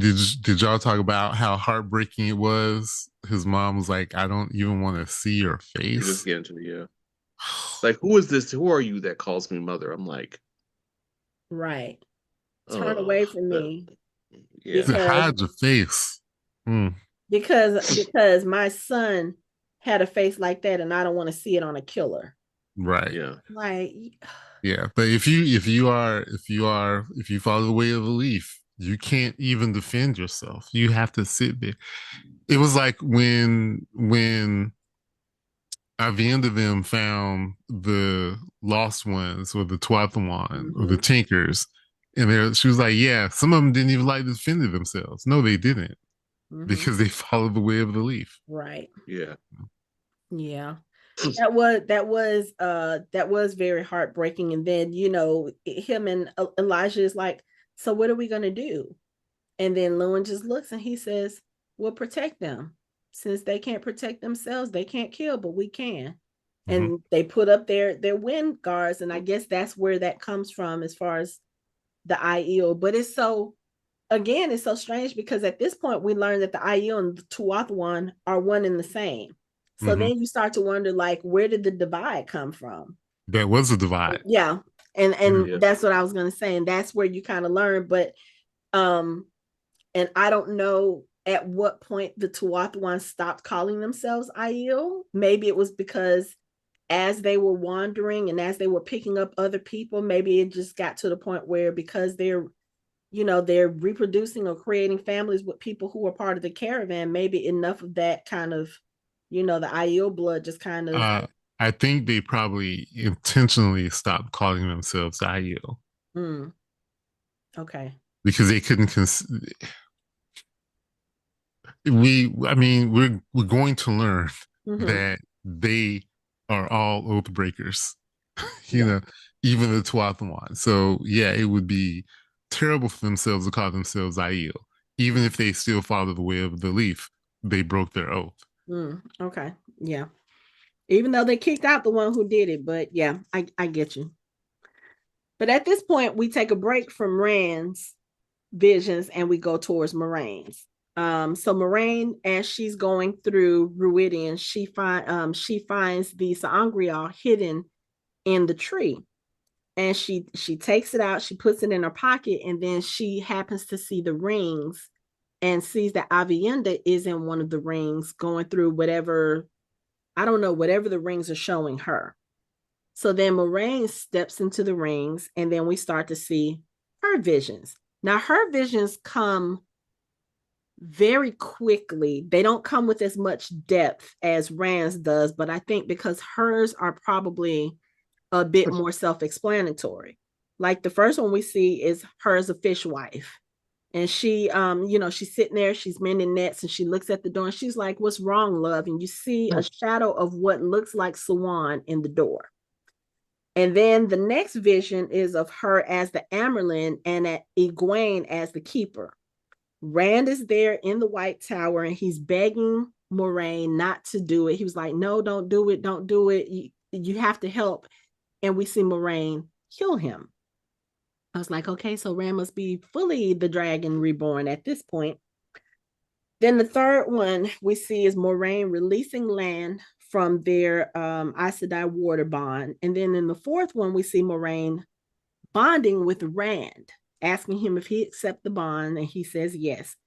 The fifth one we see is Lan on fire, running towards Moiraine in the tower, and she douses him and then, throws a bolt of the one power over to the side to, I guess, whoever set him on fire. And from what I could tell, it looked like it may be Lanfear. Oh, that was definitely Lanfear. Okay, because I couldn't really tell because the way Moraine's visions are going, they're kind of going like they're going on an axis. So you see some of it right side up and then it goes upside down. And then the next vision starts upside down and it goes right side up. So when this vision happened, it started turning upside down. So I could see the feet and I could see a little bit of the shadow of the top of the person. But every time I went to go pause it, the shield came up so you couldn't see the person's face. But I was like, that must be Lanfear. That's what X-Ray says it's Rand, which is weird. Really? Yeah. Okay. But it doesn't look like a man, but it could be. Okay. And then the sixth one is Moiraine as Amerlin holding Rand, and he's in the desert. He's been stabbed by a sword and he dies, and she screams. The next one is Moiraine killing Rand in the same desert as Lan is looking on. And then the last one, I think that's the last one. Yeah, the last one in this segment is Moiraine. It looks like she's in the Two Rivers, and she is pledging herself to serve the Dragon Reborn. So all of these, if you think about it, they're all kind of one shots. They're all kind of self-explanatory. And I know that there's probably more context to them. But again, the wise ones told her she was going to see probably 1,000 variations of her life. And these are all, different variations. And I was just like, okay, it doesn't seem that bad. It's basically saying, okay, Rand is either good as the Dragon Reborn, because I would assume that's when she's kind of like with him when she's doing the water bond, or he's going to go bad as the Dragon Reborn. And those are the visions where we saw her killing him. So I was like, okay, that's pretty cut and dry, maybe. Or there's a third one. The third one is he is a Dragon Reborn. He hasn't gone mad, and she kills him anyway. But because it's the wheel of time multiverse of madness. Yeah, because there's the one version where he's in the tower on his knees. That's where don't do this. That doesn't sound like a Rand who's gone mad. Yeah. No, but you know what I noticed in certain ones, like the ones where she's killing him, he's always in red. And in the other ones, he's in like a black type of outfit, or he's in a different color outfit. I know. I'm not trying to pick Nicks. I'm just saying there's always other possibilities. Did you say you're not trying to pick Nicks? I'm not trying to pick Nicks. I'm not trying to pick Nicks. But yeah, I mean, there are probably some where he has gone mad, and there's probably some where he hasn't, and there may just be somewhere she's just an asshole, and she's like, "Well, if I can't cage you, I'm going to kill you." But see, that I guess that's the thing that kind of would confuse me, because I don't think nothing that I've seen of Moiraine up to this point has shown me that she ever wanted to cage Rand. Like her whole purpose is to see him succeed as the Dragon Reborn. Right, but we also saw where Swan, as Armelin Seat, let it get to her head.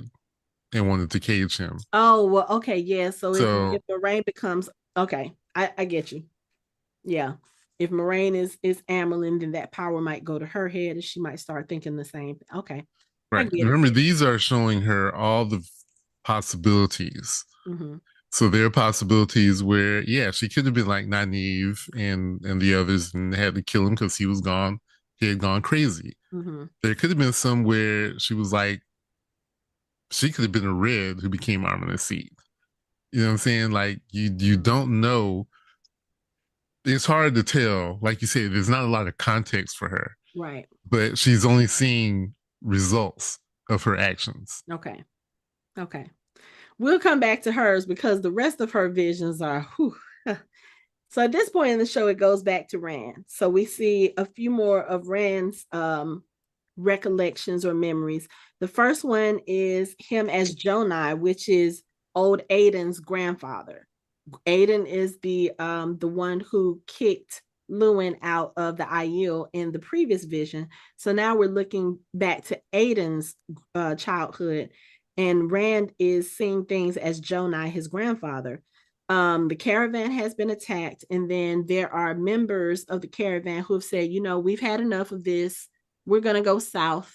They try to convince Adon to come with them, and he's like, no, I'm staying with my grandfather. Because his parents were both killed in that particular attack. Now, question, because I have not looked at a map yet.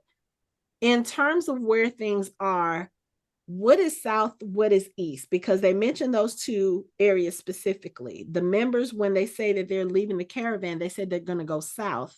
And then when Adon is asking Jonai about what they're going to do, he said, well, your mother had visions about us building a city in the desert, a place where all Aiel can be safe. And Adon says, where is it? He said, it's to the east. The spine, the other side of the spine is the desert. Okay. So that's east. Okay. Okay. And south would be, you know, the furthest south, I think, is Manethrin. Oh, Two Rivers. Okay. Right. And when you go, yeah, I'm sorry, Two Rivers. Hmm. And when you go west, that's when you get to like Falm. Oh, okay. It's out So the west. Aiel Waste is on the east. The Iowa is to the east. Okay. There's Okay. Karian, and then there's, yeah, it's like, I think if I remember, it's like Andor, Karian, then the spine, and then the desert. Oh, okay. Okay. And the So, spine is mountains, a mountain range. okay. Okay. Oh, And and Tarvalon is Karian, I think. Yeah. I think it's been a while since I've looked at the map. okay, yeah, because I was gonna say I think Tarvalon and I Karian are think kind of it's, away from each other because Egwene, she described it as half a world away when she was talking about yeah. how fast the news from Farm had traveled to Tarvalon. Yeah. Well, Tarvalon is all the way east and Falm is all the way west. So Okay. that would be half a world away. Okay. Okay. So yeah, the only other notable thing with this one is Jonai, when they get ready to leave, him and his grandson, they're the only two left of their little caravan. Everybody else is left. And we notice that inside the cart that he's about to pull, there is a sapling from Aviendha, or it may be actually Aviendha. I don't know, because the Saangrial is The in it. Sark, yeah, it's in it. Yeah. Is in it. So this is probably when Aviendha was like really just kind of starting out, at least at this point. Yeah. The next one. Oh, but before that, we did we mention that the ones that left, those are the ones that became the Tuathalan. Oh, okay. No, actually, I was gonna ask that. So, okay. So that would probably be why they no longer call themselves the Aiel. But no, I'm kind of wondering because this is before.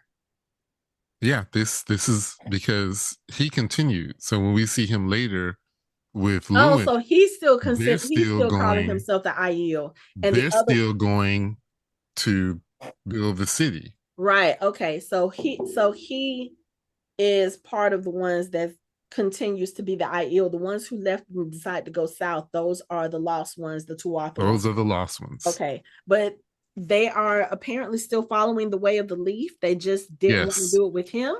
They didn't see any point in going to the desert. Okay. Okay. That So that they was didn't necessarily abandon their ideals. They just didn't want to go where he was going to go. yeah. Okay. Okay. And and I'm sure some of them decided to leave the way of the leaf, probably, Mm-hmm. Yeah. which is why we got redheads all over the place. Could be. Okay. Okay. Here, there, and everywhere. Right. Right. Right. But Okay. And yeah, then but the implication is that's where the lost ones came from because they just couldn't do it. They just don't want to do it. They were the first ones to break the oath. okay. Okay. So then we go to the next vision, which is showing it looks like a city, like I don't know if it was under attack, because the way that it looks, you look in the distance and there are these beams of light, and I couldn't tell if they were going up or if they were coming down. Yo, you didn't realize what that was? No. I mean, I know it probably had something to do with when the wheel broke, or when That the those are men channeling. They've gone crazy. oh, that was okay. This Okay. is the breaking. This The is the pe- beginning of the breaking of the world. okay, that's what I thought it was, but I didn't realize that was the men channeling Yeah, that we saw. Okay. All right. So then that kind of puts things into a little bit more context. So we yeah. still, That's not a spoiler because that's literally what is. yeah, She because I know they Latra, mentioned it. yeah, Latra kind of alludes to the men are like They've the they madness has lost. taken them and Yeah, all of this other stuff, but I didn't realize that's what that was, because one, it was so far in the distance that yeah, all I saw were the lights. So you didn't really see that it was the men doing it. It was just weird because it was like almost like, I don't know, like the beams of light coming yeah. from the They're just calling spaceships. down all kinds of crazy stuff, Yeah. and the lost ones in the previous life, the lost ones were like, okay, so the I said I have killed the last man who could channel, Right. and the Mhm. breaking has kind of stopped. So I don't think we basically we don't have to keep doing this. So we're gonna go home. Yeah. We can find some place to settle. Find I some think place to that's what they settle. were saying. Yeah, Yeah, and I guess that didn't work out too well for them. Because when we meet the two off one in current day, they're still wandering, they're still going, all over the yeah. place. But yeah, so in this version, there is a past version of Rand who looks like Rand, but we don't get his name in this version. He is speaking to a younger Latra Sedai, who is the older woman who was in the very first or second vision. Mm. Do you remember Latra Sedai? No, her name sounds familiar. She was the Aes Sedai talking to Luz Theron in the nursery in that flashback. Oh, yes. Okay. I her name sound familiar, but I couldn't play. I think I'm really gonna have to go back and rewatch season one, because there are too many references being made to season one episodes that I'm not remembering. So yeah, okay, I'm gonna have to do that. But okay, so he's talking to Latra Sedai, and they're having a conversation because I guess they're getting ready to evacuate the city. And she asked him something about, did you get the samplings of the Chora? And he says yes. There's 10,000 cuttings and pots that are Mm-hmm. being placed in wagons. So I guess they're taking that tree of life. They've taken cuttings from it and they're sending it with as many people as they can, I guess, to put wherever they can find to settle, so that the men who can channel. Yeah, but she gives them a specific task: Mm-hmm. find a place Where where they you can can be be safe. safe, and where they can settle and be safe, and yeah, and don't have to don't have to protect themselves, or where they can feel Mm-hmm. protected. But she also gives him the Sangreal for safekeeping, and the other sister who is with her is like, no, you can't give that to him, it's too precious. And she tells her, she was like, we already have men who can channel, who are giving way to the madness. If they find this and a woman who can use it to channel, there's no telling what they can do. And she was trying to avoid that. Mm-hmm. So she was going to send it with um She was going to send it with this version of Rand. The Like I said, Aiel. there's no name. She's gonna send it Yeah, with the Aiel. she's going to send it with the Aiel, but she also mentions the fact that she was like, don't forget it was our Aes Sedai sister, Moiraine Sedai, who unlocked the Dark One's cage and took on the name Landfear. And I was like, oh, okay, that's where we hear her name, because we hadn't heard her name before, but you mentioned it in the last episode, Moiraine Sedai. Yeah. So at this point, they give him the Sa'angreal. Oh, and then she also mentions the sword calendar. Oh yes, because she's telling, when she gives it to him, she tells him that this is a Sa'angreal that only women can use, and then there's another one called Calendor that are for the men. She was like, that one is being protected in a city where it can't be touched. It's being protected by war and fear. So this I'm giving you to be protected by peace, because she tells the other sister, she said, the Aiel have shown that there is courage in peace. Mm-hmm. And this is the way we want to go. So when she gives this to them, she tells them to keep moving, to always keep moving until you find someplace safe, and to always keep to the ways of the leaf. And they all literally bend the knee, and they take this oath saying that they will keep to the ways of that the Aiel would keep to the ways of the leaf, and they will forswear all violence. And then you see him go out to the cart with his husband and basically say that one saying that I think it was Bane who said it before. She was saying all is well, all is well. And all bear. Mm-hmm. Bear, yeah. Yes. So and then you see them all riding out, all of these carriages riding out, presumably all with pieces of Aviendha Sora, except for this particular one that also has the Sa'angreal embedded in the middle of it. And then you see a final vision for Rand. And this is him. He looks so weird in this one because I'm not used to seeing him with the facial hair. And then he has the Padawan braid in the back. And it was just very weird because he looked very, I don't want to say homely, but he looks very different from all the other versions we see him. Like most of the versions we see of him, he's a warrior or he's dressed like the people in the Way of the Leaf. The vision that we saw him just before, he looked more futuristic than anything. But I remember that when we saw the episode in the first season, they were a lot more technologically advanced. They seemed more futuristic before the wheel broke. That's who he looked like. Thank you. Because I was looking at this and I was like, who the fuck does he look like? It's not reminding me. It was like, motherfucker, that's Anakin. He looks like Anakin. Yes, he looks just Anakin like, with red hair. Padawan tail. Yeah. Mm-hmm. I was like, because it was bugging the fuck out of me. I was like, who I can't put my finger on it. I'm like, oh. Yes, young Padawan. That's who he looks like. Yeah. And I'm like, oh. Then I was like, oh, is this another parallel that they're like making it seem like he's the quote unquote chosen one or something? I was like, we already know he's the chosen one. Yeah, but it's like a parallel like that. Like, oh God, like we're gonna have to go through him in a dark phase, like a Darth Vader phase. Well, I mean, we have the struggle. We have the struggle with his love with Egwene or Lanfear, whichever one you want to call it. But speaking of Lanfear, she is in this final vision. And is this the future? No, this was the past. They keep going backwards in the past, and like I said, I heard. Yeah, but it looks futuristic. It looks so much more futuristic. It looks that's like what I was the further saying. they go in the past. Yeah. In the first season, if you remember the episode where we're introduced to Latrice Sedai and Lews Therin, everything looked more futuristic. Like they had flying vehicles at that time and everything. This was right before the world broke.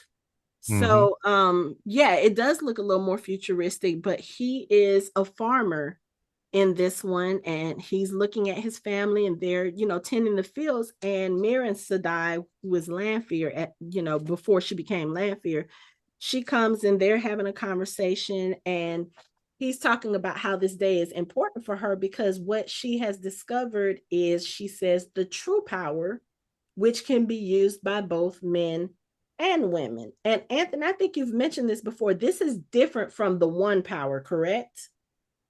Yes. Okay. So this is something that she says she's discovered.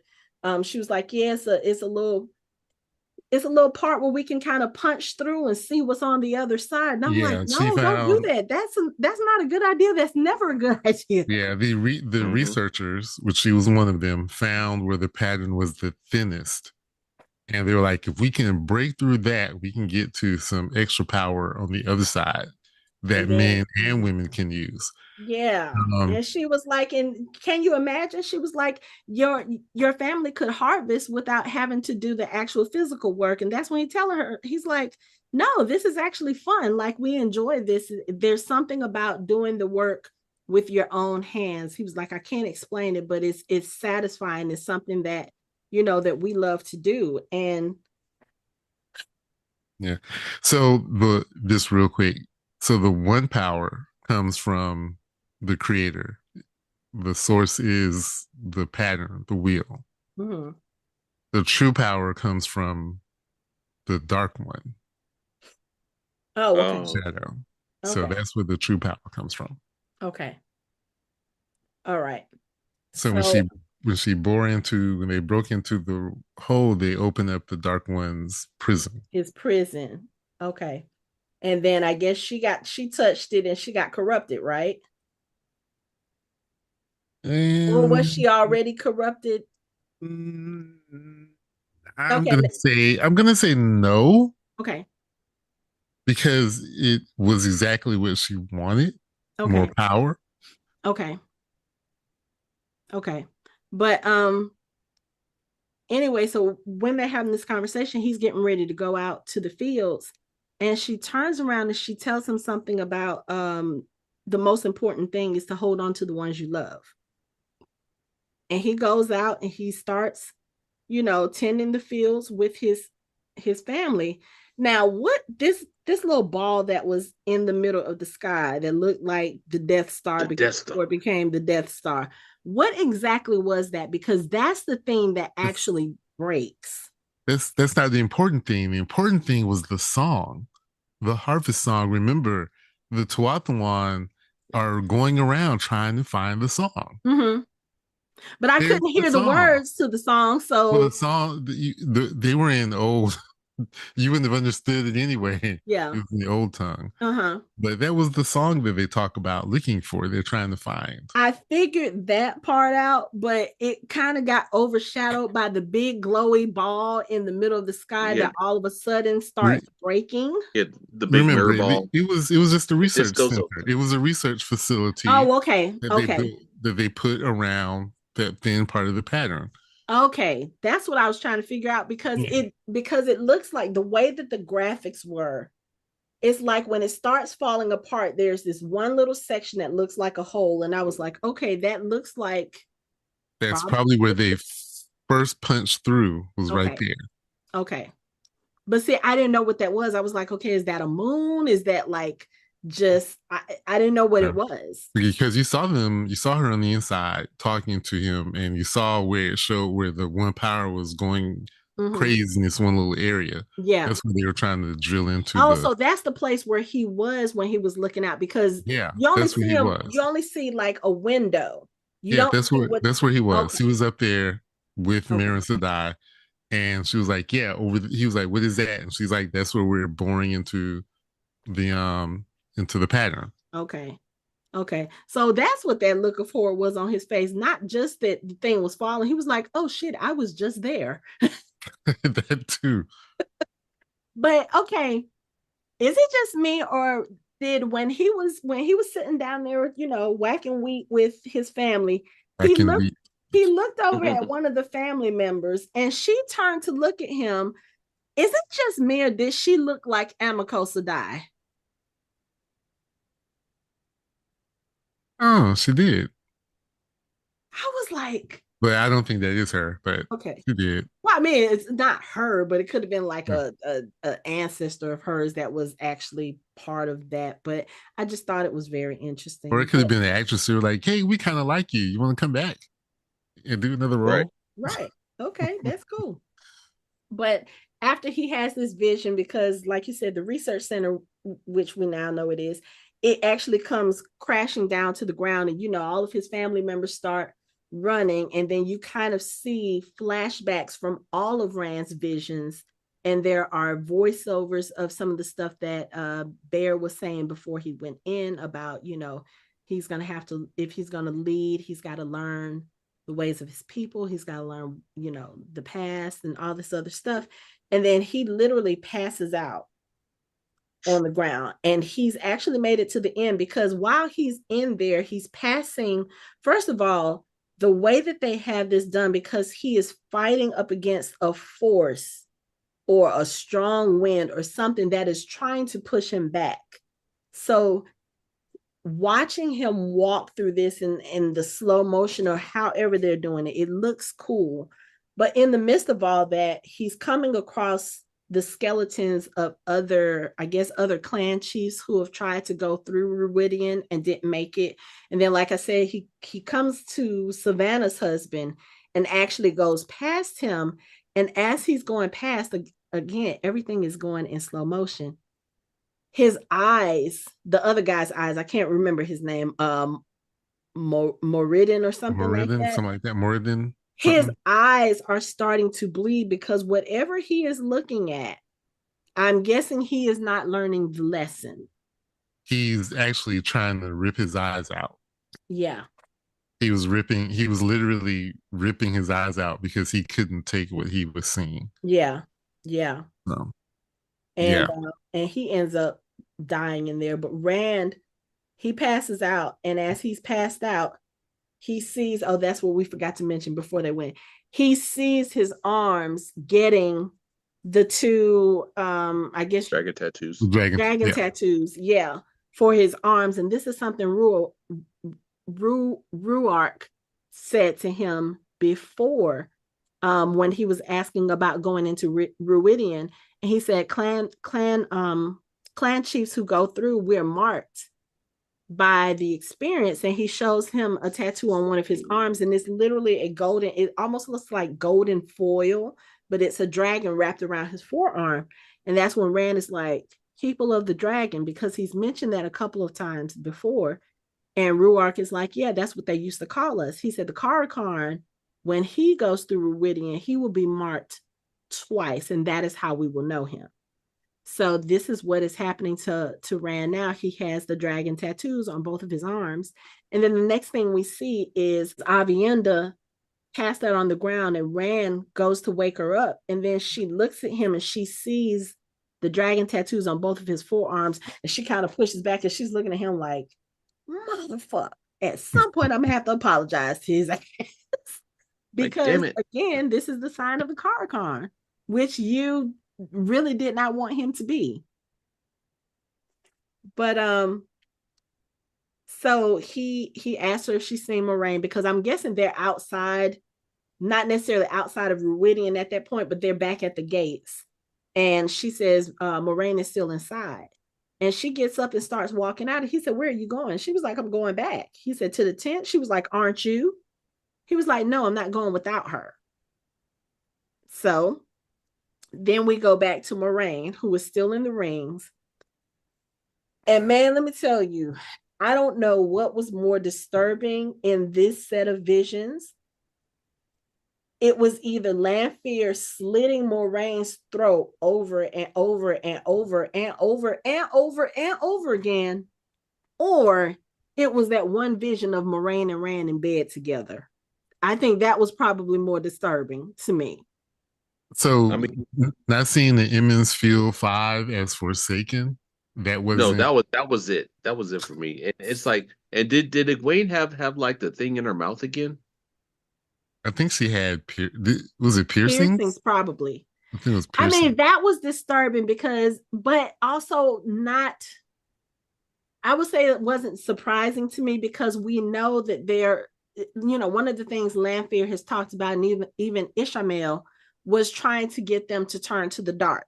So her seeing a vision of them turn to the dark, that wasn't surprising to me, because I know that that's something that they are trying to do. I was like, okay, so we got a goth band together. Okay, cool. Luckily, that vision was very short, but again, it was one of those where Lanfear was killing Moiraine.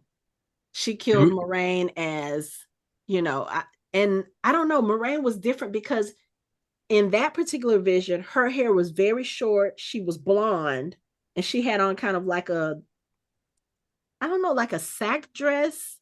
It was kind of a plain dress, so I don't know what was going on with her, but she gets killed then. I think she gets killed as the Amerlin. I think she gets killed just as her regular Aes Sedai self over and Oh, over and over and over again. before we move away from the Emmons Field Five as Forsaken, did you did you recognize one of the ones who wasn't the one who wasn't in Emmons Field Five? No, because it went so fast and It was I just, Morgedian. oh, Yeah, I was like, that's interesting. okay. But But I anyway, know there was if quite a she few of them because it was Egwene, it was Nynaeve, it was Perrin. Did I see Lan in that? Elaine, no land, Elaine was in there. Oh yes, I do remember Elaine and her hair because her hair and was very, Perrin. Yeah, Mhm. No Matt. that's not Matt. no Matt. Where? Next to Um, Lanfear. yeah, that is Matt. Oh, okay. I was gonna say that's weird unless Matt is dead at that point, since men So, keep seeing him dead. so we can assume that they no, I don't think that is. That's someone in a dress. Maybe it is Matt. Yeah, they have an address though. Hmm. But, Okay. I mean, it's Matt. It's like, can we really put anything past Matt? I mean, yeah. but I only brought this up because it would be cool in this universe if Morganian and Lanfear worked together. They would basically kill all of the other Forsaken and then replace them with the Emmonsfield Five. Yeah, but I don't know if I see Lanfear and Moghedien working together. Again, these are That possibilities, that is true. That is true. But it's one of those but weird they don't. But they possibilities. don't work together. You just imagine if they did make an alliance. Yeah, That would yeah. be very, very dangerous for everybody. But that's about as likely as Rand and Moraine being in bed together. That was weird. But even weirder than that was her being in bed with Lanfear. Yeah, I was like, wait, so you got her in bed with someone who was like 25 years her junior, which is weird because she was already a grown ass woman when Rand was born. there's Or you more than have that. her, She's damn near 100 years old. Right, she's old, old. yes, that too. That too. And then you have her with Lanfear, and then to see her go from being in bed with Lanfear, like Lanfear starts trying to choke her, and then literally the next what 7, 8 turns of the wheel, Lanfear is slitting her throat. And I was just like, so are they trying to tell us that this is the one that's going to come to pass because we've seen it so many times? Like, I don't, I don't know, but at this point, if Moraine does anything with Lanfear again at this point, I'm gonna have questions. I'm gonna have questions. This is a warning to Moraine. I guess it must be, and they must be like, Yeah. let us drill this into your head several times so you understand this bitch will kill you. No, In a the million different ways. literally, because the thing we find out is her and Rand have been in there for 7 days. Yeah. So imagine how many times she saw that, Mm-hmm. saw herself being killed over and over and over. It's like Talk Doctor about Strange and trauma. Doctor Strange in the MCU. You know, I've Yep. seen Right. 14 Yes. million ways. Yeah. Talk about trauma Yeah, that's trauma. because that's not something you can escape from. Hmm. And that had to have been, well, that was on the 5th day because when Egwene and Lan are sitting by the campfire, Egwene is trying to tell Lan they need to go after them. She was like, they've been in there 7 days. Aviendha came back 2 days ago. So I just, ooh, yeah, if you have anything to do with Lanfear after this, aside from telling her to kick rocks, then It's on you. I don't know. It's kind of like, do you have a death wish? Or it could be inevitable. It's a fixed point in time, cannot be changed. You know, I feel some kind of way about these fixed time, fixed point in times, especially that violent. Because okay, it's not like she you just coming to did my it. side about time travel, right? That's what it sounds like to me. This Welcome, is this is welcome to the not. fold. I'm just saying, there's only so many times you can watch somebody get their throat cut, and it's not just okay, I'm gonna stand behind you and slit your throat. She is slashing her from arm's length with a sword several times. She stabs, no, she cut her, slashed her throat, and when she fell on the ground, then she impaled her with the, like, No, it's just no matter what she does, she always ends or almost ends with a slash to the throat. She stabs her listen. through the chest, then she slashes her throat. She stabs her through the back, then she slashes her throat. Every single time. It's like, you're going to be dead no matter what I do. Listen, I can see why Rand had to carry her out of Rhuidian, because after all of that, I'm probably like, nope, I'm never leaving here. Nope, because she can't get me in here. Nope, I'm not. I'm not going anywhere. But Rand does walk out with her. At what time of day? Dawn. He comes with the dawn. Yep, he comes with the dawn, and Lan and Egwene meet them at the gates. And there are no words exchanged, but Rand has this tear coming down his eye. And I think, what was it that he told Aviendha? Because he apologizes to her when they're inside. He says, I'm so sorry. I didn't understand about the swords.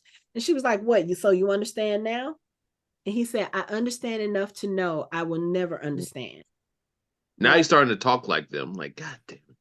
But I mean, it's just, there's so much. And I think, we saw what was that, 7 or 8 instances that he saw. If he's been in there for 7 days, he probably saw way more than that. He did. Like I said, it was 2 chapters in the book that Yeah. he did this. There were a lot of lives he viewed to explain the Aiel. Yeah. But I think he understands now, like, one, the Aiel and the Tuathawan had the same type of, one, they were the same people. And regardless of how they diverged, they all still have this same thing. Like, the Aiel don't use swords, and yes, they can be killing machines if they need to, but I don't think that's their first instinct when they are fighting with someone. Yeah, and this is how the clan chiefs know they're oath breakers. Yep. Those that go through Rhuidian, they're like, oh, okay, so we did kind of break oaths because we weren't supposed to do this. And who was it? Lewin wasn't supposed to kill those people. He wasn't supposed to go after, which, again, whatever.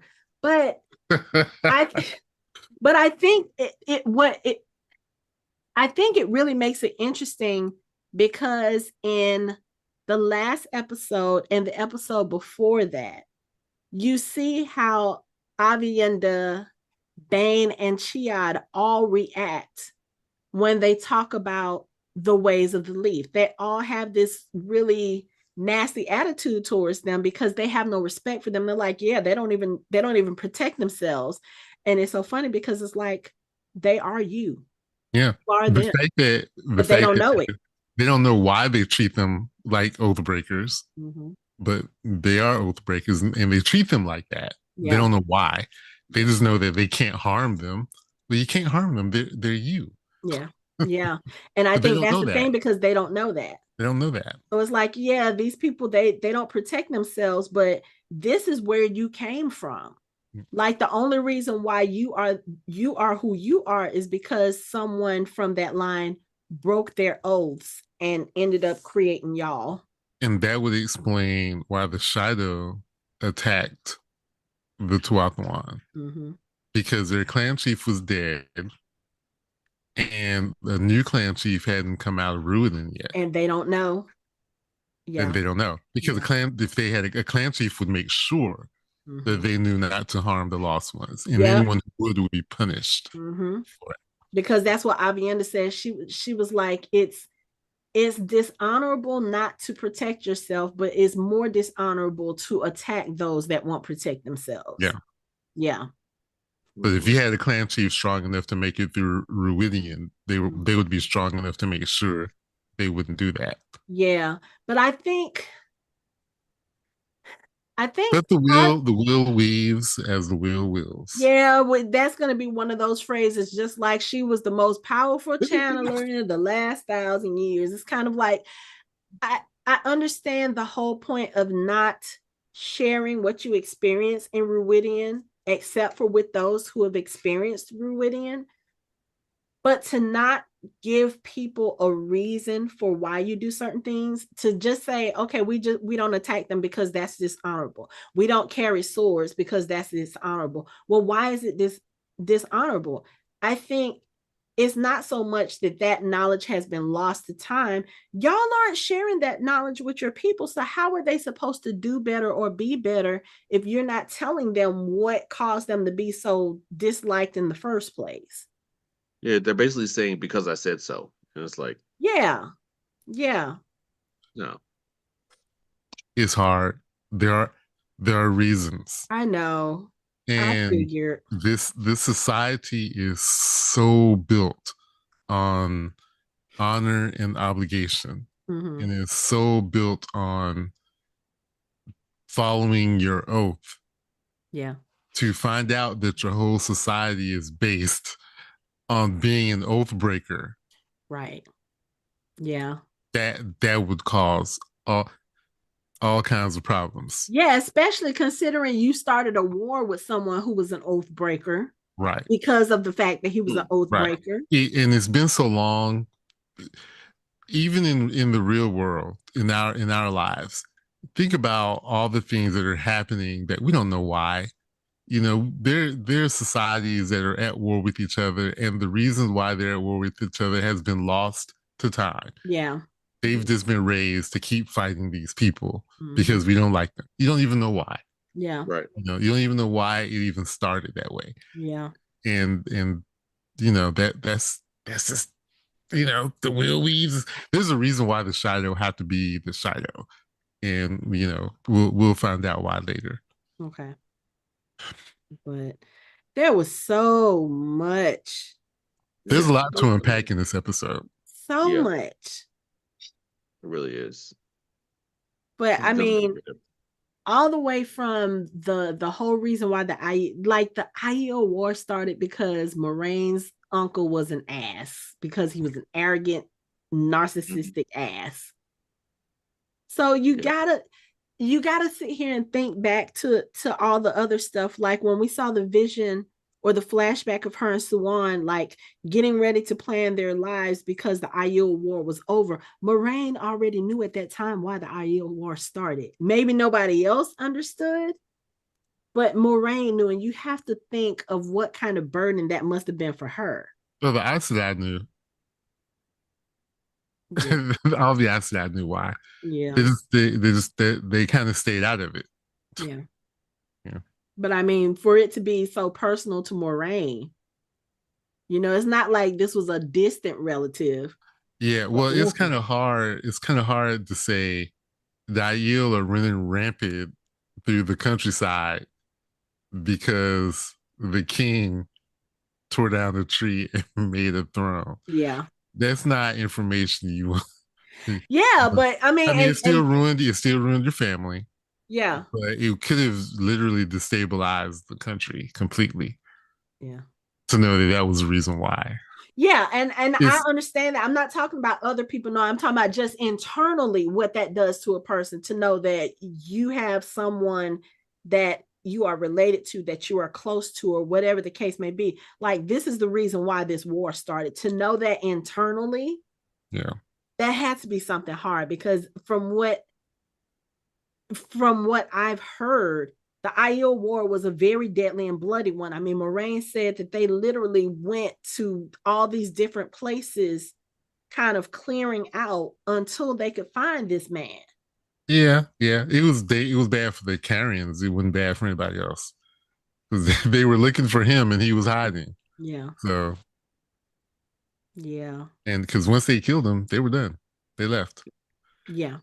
So, but yeah, and at the time she was in the Eyes to Die already, Hmm. so it probably didn't concern her that much. Maybe not on the outside, but still Yeah. internally, knowing that this is your family, that, you know, your family is the reason why all this is happening. That's got to affect you on some level. Like, you, mother, you know, Mhm.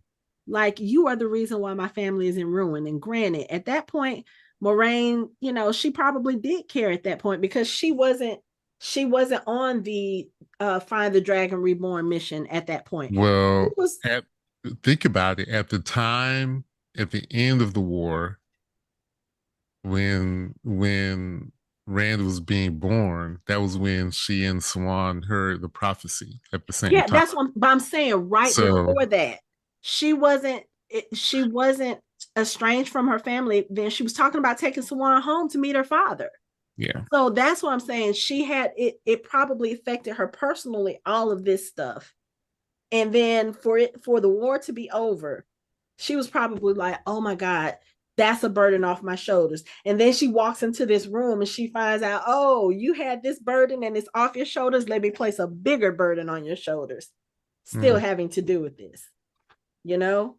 It's just like, mm.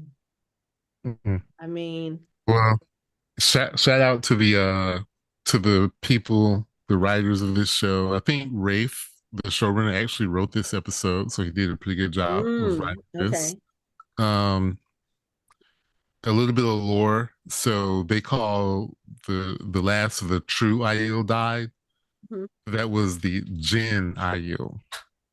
So the Jin Aiel were the last true Aiel. They were the ones in the wagons, went all the way to the Aiel Waste, built the city of Rhuidian, and planted the tree. Okay. They didn't really know how to take care of themselves too much in the waste. So the Aiel that were following them, Lewin's group, Mm-hmm. or the eventual modern day Aiel, The ones were who were protecting protecting them. were protecting Mm-hmm. them. Okay. If I'm not mistaken, sometimes they would help them with food and stuff, but because they didn't really know how to survive in the desert, they sort of slowly died off. That is the rumor, but it is possible that some of them actually left and integrated into the regular modern day Aiel society. Okay. So it's possible that not all of them actually died because there Okay. are theories and rumors in the community that there are some Gen Aiel who are still around. It there was even I'm not gonna yeah when they come up we'll talk we'll put a pin in it and come back Okay. to this. Okay. But there are rumors that the Gen Aiel didn't completely die out. That Mm-hmm. there may have been some that survived Okay. that left towards the end of Rhuidian, and the ones who stayed were the ones that died off. Okay. But they Because were I was going to considered the ask, Gen Aiel. okay. So Rhuidean was this the city that they had talked about building. So it was like an actual city with like homes and this is where they lived? That's what is a little strange because all they had was the wagons, and those 10,000 wagons, a lot of them made it there, and they had all those. What was in the wagons wasn't just the um saplings. Mm-hmm. They also were carrying a bunch of sangreal and Turon, Songreal that you were saying. and they dumped them all there and made a big ass wheel shaped city that may have had some domiciles for them to stay in, or they just have the carts. They just stayed in the carts, Okay. but they didn't know anything about building homes and doing any of that stuff. Mm-hmm. So Okay. that's from the book. I don't know. I don't think it is important enough to this story that they're telling in the show to go into detail about that. Okay. Especially because we didn't see the other Sangreals and We Tarangreals didn't see any of it. in Yeah, the city. Okay. yeah. There was a lot of things because in the book it was Rand, Matt, Moraine. What I can't remember if Egwene was there or not, Mm-hmm. but Matt was with him. And when he decided to go in, Matt was like, "Oh, I'm going too," and they were like, "Why?" I was like, "No, you can't go." And Rand was like, if I'm going in, Matt's coming with me." Oh. And so Matt actually went in too. And we keep seeing the red stone door frame. Um, did we see Yes, that? I Yeah, think so. we did see that. That was actually in Rhuidian. That was there. Matt went into it. Oh, okay. Hmm. Hmm. Um, yeah, there's some other stuff along with that. But yeah, we didn't see any of Moraine's stuff. Everything Mhm. Moraine went in and Moraine came out, and we didn't really get any information, hardly any information on what she actually saw You mean in the books? in the books. Okay. Rand goes in and we get 2 chapters Okay. of all the stuff he did. So, Okay. Hmm. but yeah, the for book readers that was a big deal for us. Okay. Um, Finding out the Tuathalan were actually Aiel. I can imagine because when I started seeing it, and it's like, again, I'm watching the episode the first time and I'm very slow on the uptake for some reason because it was so much information. And then it's like I started thinking, like, oh, wait a minute. Because when I first saw them, I was like, oh, the Tuathawan are part of this. And then when they say you are no longer Aiel, I was like, wait, what? Was Yeah, like, how is that? Because I was sitting there watching it and I was thinking, oh, Rand has ancestors that are part of the Tuathawan. Okay, yeah. cool. Well, that And, is true, but they were also I. and something else they changed. So when he was in Rhuidian, he found um two items, Angrial, a man, a statue of a man, a little statue of a man, and a little statue of a woman. Mhm. And those were called access keys because Hmm. there are two Sangreal, which are huge statues, like Statue of Liberty statues. Like the ones that were at the gate in the episode. That may have been a reference or a call out, but Okay. these two statues, there's one is on an island from Alkin, and I can't remember where the other one is, but they're called the Children Call, and one is of a man and one is of a woman.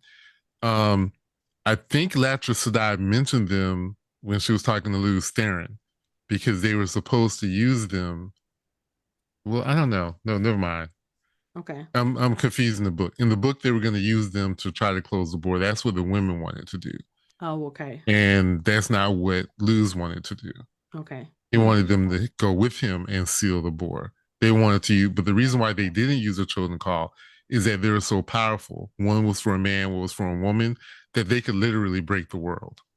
Mm. So that was one reason why they didn't really want to use them. But Rand found the two access keys. So I think what they did was they've made Calendar be stand in for the chosen call and the Sarkinen be a stand in for the female chosen call. Okay. Okay. So they don't have to figure out how to do these huge statues and have access keys. It's a whole thing. So they just made it short because in the book, the Sarkinen is actually Sangral for a man. It's second to Calendar Oh, okay. in terms of useful power. Okay. Even though we hear about it, but we don't see it until the end of the last book. Okay. But the Sarkinen is a male Sangreal that they're looking for. Everyone knows where Calendar is, but Right. no one knows where the Sarkinen Because is. they basically say in the episode, they're like, okay, yeah, so we have Calendor and it's here, it's in stone in this particular city, and we're just gonna let War and Fear protect it. So it's Yeah, kind of like, okay, this one is just out in the open. Anybody can go get this one, or yeah, anyone can try to go get this one.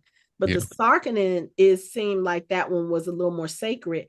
And correct me if I'm wrong, but is this the same Saangrial that Lanfear was telling Rand about in the dream last episode? Yes, Okay. So that but kind of, they because at first they thought the Chosen Call would be able to destroy the Dark One, mhm, and here she's saying the same thing with with the Calendor. Sarkinen and Mhm. the calendar, we could probably destroy the Dark One. Okay.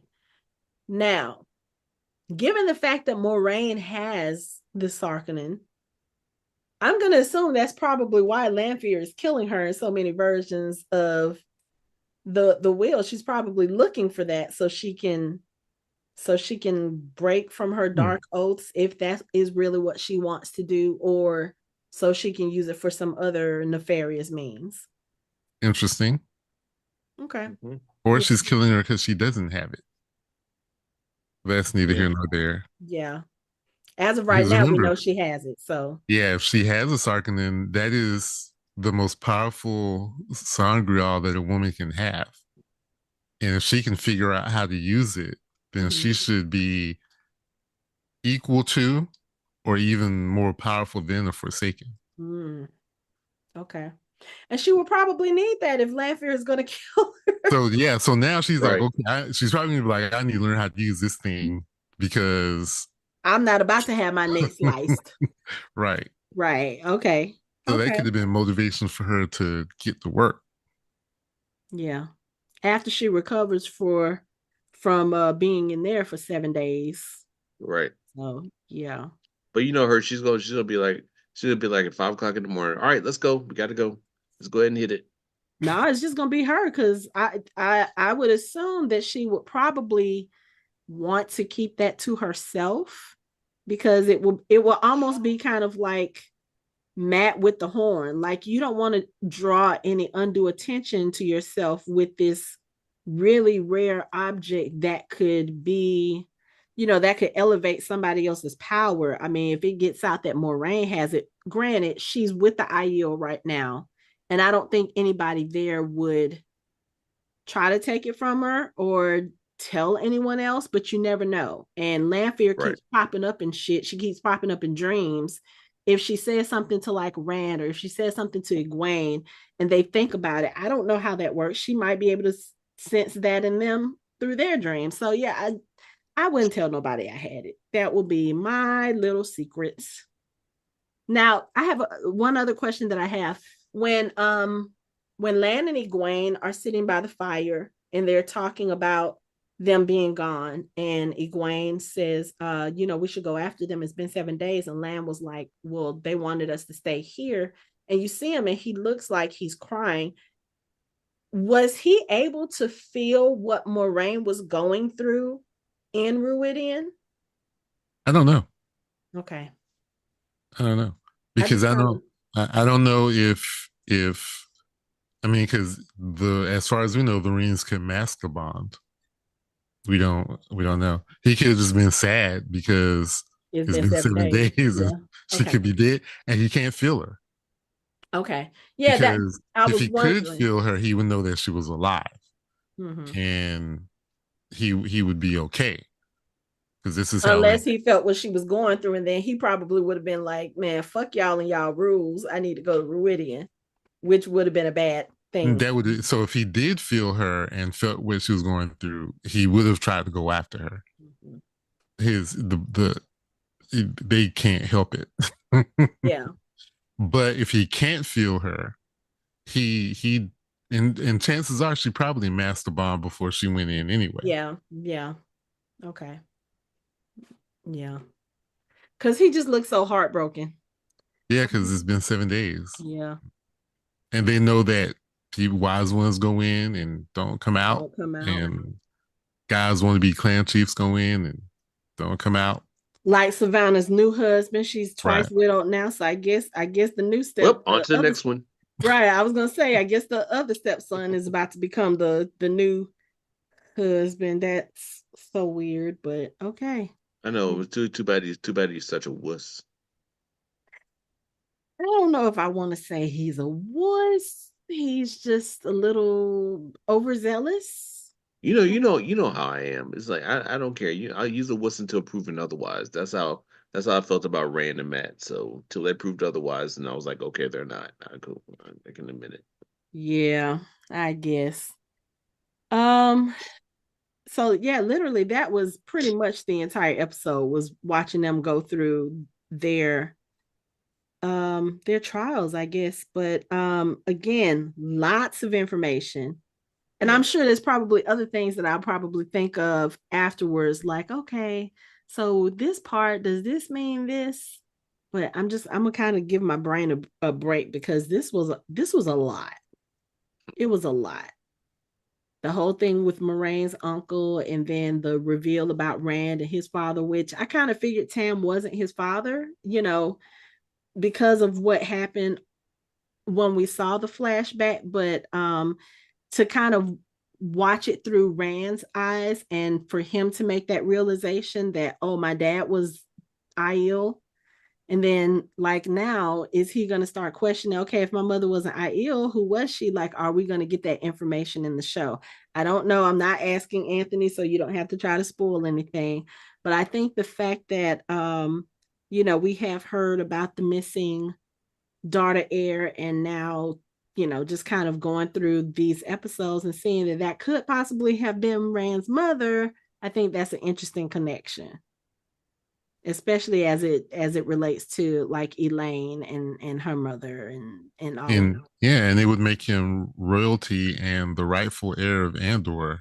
Well, no, because he's a man, so he wouldn't be the heir of Andor. Now, let me ask you a question for the Andorians. If there is no daughter born, can the sons inherit? I have no idea. You may have Okay. to go to your encyclopedia to look that up. Okay. Okay. I don't think that's something Robert Jordan considered. Okay. Okay.